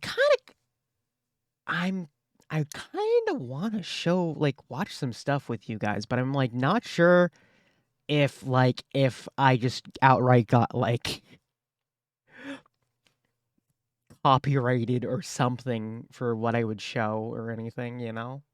I want to make sure that I'm actually, like, being good on YouTube, you know.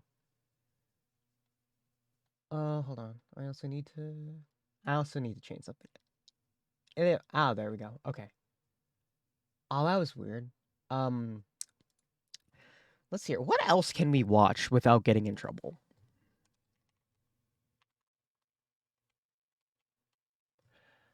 Let's see if we can watch BattleBots. That was the wrong thing. Modern BattleBots? I don't think so, but compilations are probably fine. I think.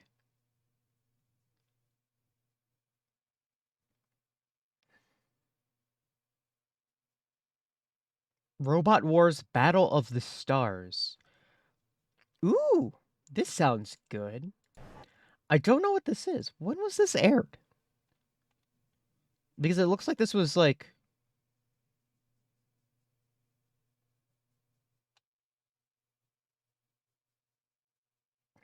I don't know. 4 teams let's see. are about to have a Robot Wars Christmas dream come true. With our help, they've designed and built their very own heavyweight combat machine. I've sold 1 million singles, but crushing a So this is from Robot Wars. This is pretty old. World champions, Commonwealth champions, Olympic champions, and now hopefully Robot Wars champions. Precision engineered to inflict maximum damage, these novice roboteers will test their machines. Oh, they're novice roboteers. I want to get out there and I want to win. Ooh. But to do so, they must compete in the most dangerous fighting arena in the world. Battle after battle, they'll duel their robots, dodge the arena, I heard that Wilhelm scream. and the dreaded house robots. House robots. With only 1 hour repair time between battles, they'll need to work hard. It's dangerous. To keep their robots running. It's feeling better already. Each team will be guided to glory by a battle-hardened robot mentor. Their fighting experience will be invaluable in the quest for glory. Who will prove Oh, these they are- have what it takes to become a champion? They're very cute. It's time to find out. They're tiny and cute. This is Robot Wars, Battle of the Stars.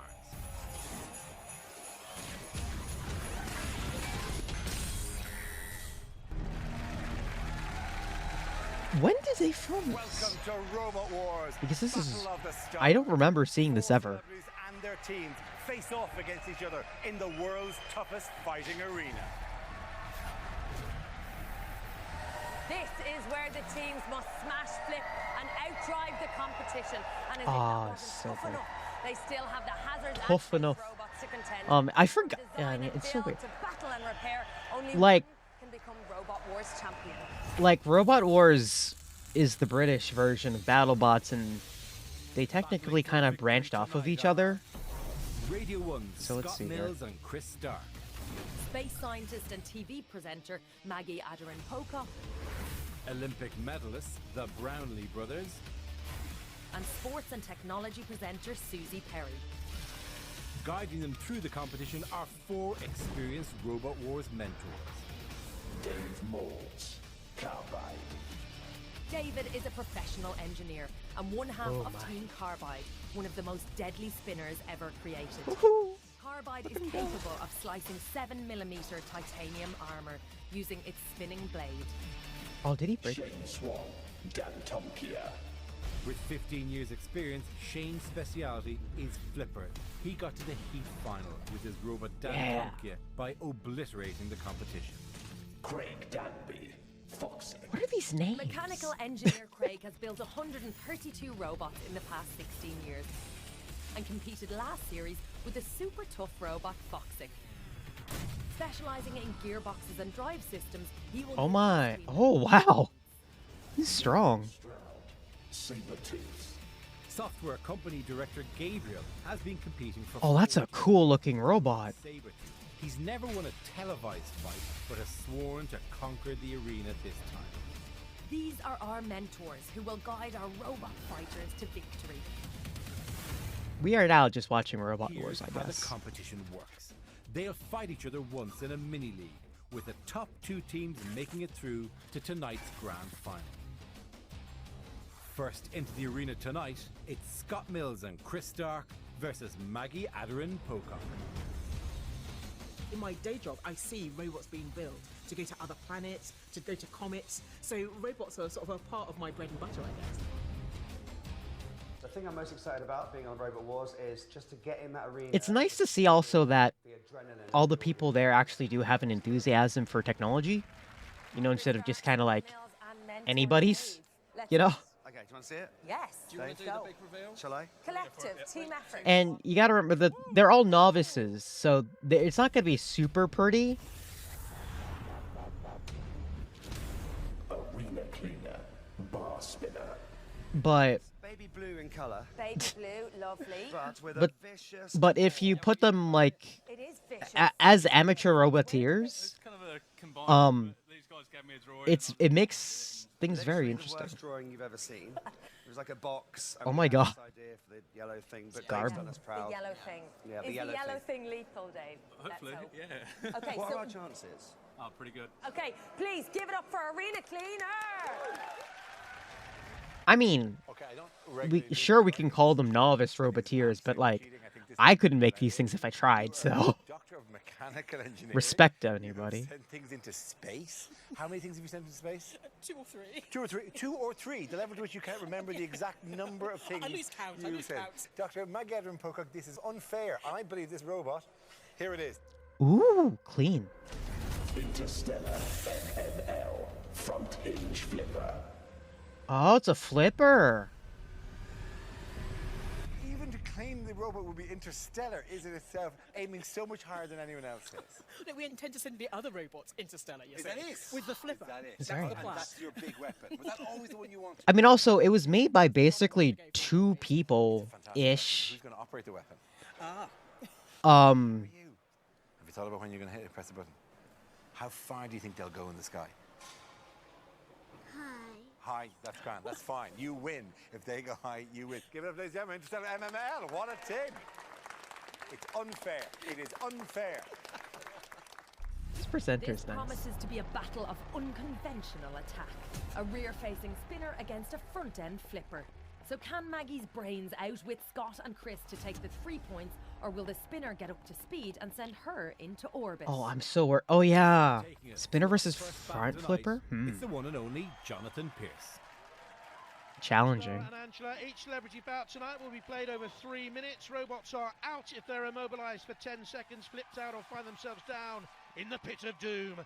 If after 3 minutes there's no winner, it's up to our judging panel, Dr. Noel Sharkey, Professor Sethu Vijayakumar, and Dr. Lucy Rogers to choose a winner. The teams are in the arena, so let's meet their robots. From Eastleigh, Arena Cleaner. Arena Cleaner has a 20-kilo spinning blade, which teammates Scott Mills and Chris Stark will tidy away the opposition. The team has said they want to take out a house robot. They're unwise to anger the guardians of the arena. 100 kilograms. Okay, so these are... Interstellar. What weight class is that? Hold on. CO2-powered front hinge flipper are one of a kind in this competition.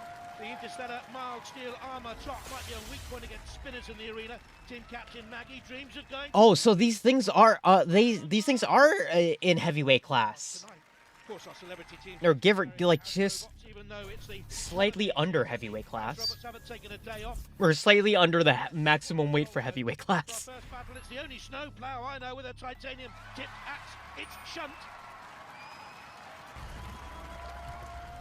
Roboteers, stand by.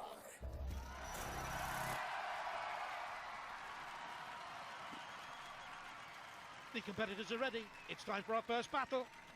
Oh, I'm so worried. The anticipation is killing me. I don't like it. The spinner is scary. The spinner makes me so damn worried. Dr. Maggie says competing on Robot Wars is a dream come true. How lovely, how nice. Oh no, Now oh we're no, gonna oh no. smash up your robot. I'm surprised it can actually. It was. Oh! Yes! The wheels are gone. No. Danger! She loves space. Part of her Oh no! Stop! It's already dead. in the arena. Well, all over the arena floor, to be honest. It's already dead. Behind that No. very weighty 20-kilo bar spinner. Oh my god. It was. The bar's just 20 kilos? My goodness. Oh! When I saw that wheel get hit, I just kind of died inside. Holy shit. Look at Ow! tire shredded right from the start. Bang! Crash! Smash! These are the faces I make when we watch these things. I'm still in a state of shock. Like, because there's debris littered all over the place. They got a good run because they were sort of quite hesitant. So I sort of got in, and then I sort you of know, went a bit like, askew. And then let's just watch robot fights. I love watching robot fights. Were you aiming to go straight for Yes, them? and then try and flip it. Listen, pull yourself back Yeah, together. Interstellar, we're going to go Team again. morale, head up. I'm just like they're full episodes, but like I don't want to watch them because I might like, you know, get caught. But there are lots of good fights in here. Or lots of good robots in general. I don't want to... I'm watching some of the latest seasons, so I don't want to, like, spoil myself. What should we watch? What should we watch?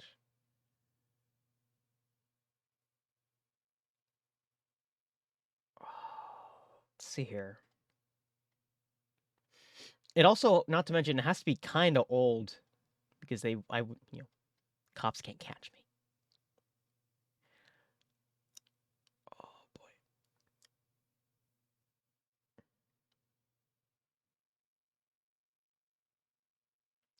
There's some very old Robot Wars stuff here, man. Let's see here. And then there's, like, toys and stuff. Oh my god, Robot Wars Gladiator fight? Oh no. Chill out, chill. Okay, we're going to give them all an introduction because they deserve that. Oh, this is terrifying. I'm so worried. Their names. First up is Twisted Sister. Yeah, then it's Night Fury. That's Night Fury, Little Hitter. There he is. Loki 2. Wedgie. Clank 3. Conquer 3. Galactus. Look how nice these drivers are. 666. Oh god. 2. Richie. Tormentor 3. Drumroll 2. Minimal is back in the game. Hardwired 2. Oh, Hardwired 2 is out, is he? Oh, okay. And then we got DB10. Endeavour. Oh, and Cannon Fodder. We can't forget him in the middle, can we? Little Cannon Fodder. So, and the Terminator as well. We got him as well. Look at this. What's interesting is that, like, robot designs have changed a lot. Like, everyone used to do, like, this wedge shape,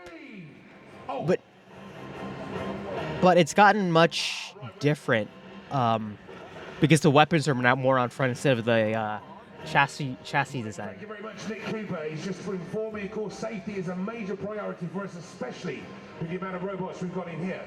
So we have a red firebox. All of these machines are powered by high-powered lithium polymer batteries. And obviously, if one of those gets damaged, the chemistry within those batteries are very intolerant to pain, shall we say. So we've got to get the firebox. The red firebox is on its way. Precautionary measures, of course. But I would imagine we're going to need it. All right, this fight starts over here. Now, All right. people, are you ready? I said, are you ready? Come on! Look at the kids. I'm so excited. 1, go! I'm so scared. Oh. Oh. Oh my goodness. It's like watching a bunch of, like, Roombas just go feral. Oh, this is so dumb. I love how silly it is. Almost commentary is worthless at this point. This is just a spectator sport. Let's just watch this. Oh, someone's fixing themselves near us. I need to rest. Have a good one, Nell. Thank you for tuning in. See you soon. Oh, that one is stuck on the top. Oh. He's stuck. He's stuck. Oh, man. Poor baby. Oh. Oh, one of them got flipped into the pit. Okay. We're going to get the pit up. No, it's out. Okay. Oi, oi, oi, oi. Ooh! That one's getting... So Satanics and Richie. Is it okay? It's flipping around. Oh, there we go. He's fixed now. I wish I could provide commentary on this, but, oh, there's a lot, and... Battling forward, so is Little Hitter. Honestly, it's just kind of watching a bunch of... I feel like it's like watching a bunch of just, like, toy cards being crushed together. Oh my... Look at the jumping robot in front of us. I love him. Come on. I like how he's trying to flip himself upright, which is great. And it's like he's just doing flips instead. He's trying his best to get upright. Hey! Satanics 1.66 is taking a massive impact towards his good friend, Oh. which is Wedgie, I think, actually just stopped. Oh, no. Cannon Fodder is doing exactly that, taking a lot of punishment Oh. for the Satan. Nope, there we go. Oh, and he's stuck in a corner. Oh, and he's... Come on. Little Hitter is pounding away. We got Carnage over in the corner there. We got 3. Come on! So it looks like there's... I'm cheering for the guy in the front. He's just trying to flip himself back up, and I want to see it work. Oh, Mini Moth, almost in the pit.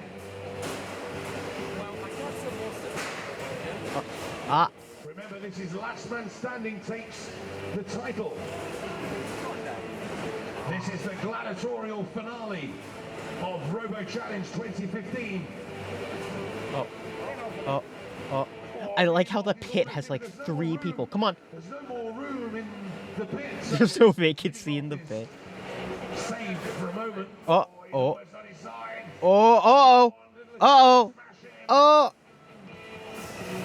Oh, it was a good flip. Oh, what? Is Wedgie out? Or is Wedgie back in? Looks like Wedgie's gone. Oh, come on. Richie's doing his best to recover, but he's in... My goodness, that little red one is going so, like, has such a good drivetrain. Look how fast he is. Oh. Mini Moth and Little Hitter are still in the game. Now this is some real robots fighting. Oh. Come on. Oh. The driver there of Satanics, his name is Dave. Look at the look on his face. He's wrapped with... Oh, one of them stuck on its side. Oh! Oh! Ooh! He wants to take a win. He hasn't won all weekend. Satanics Oh. 1.666. Oh, come on. Mini Moth. It looks like it's between them. Oh! Oh! It looks like Mini Moth. If there's no more challengers, we have a winner, and it is Mini Moth! Oh, that's cool. That was nice. That's a cute little fight. I love that. Okay, I'm gonna watch more of this to myself, honestly, so I don't get caught by DMCA nonsense. But thank you guys, of course, for tuning in. I always appreciate it. Tomorrow, reminder, we're going to be having our BattleBots watch party. Speaking of, again, tomorrow in my Discord, at 9 p.m. Eastern Standard Time. So we're gonna watch 2 episodes out of the 14-episode season.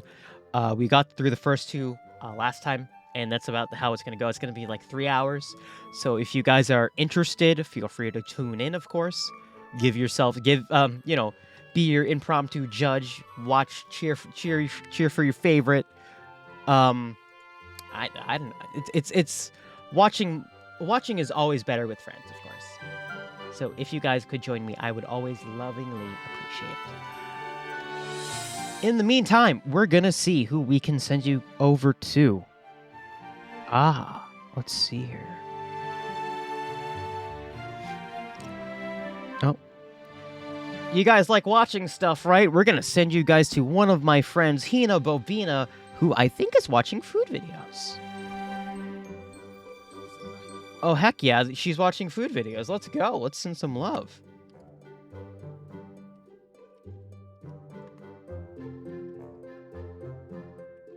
All right. Again, thank you guys for tuning in, of course. see you guys on the other side of the raid if you decide to stick around, and if not, I will see you guys next time. Reminder, BattleBots stream Sunday. It's really good. They're really good. They're really, really good. Anyway, we're gonna send you guys off to Hina Bobina, who's watching some food videos. So let's enjoy the rest of the night. Have a good one. And we're gonna do that raid in 5, 4, 3, 2, 1.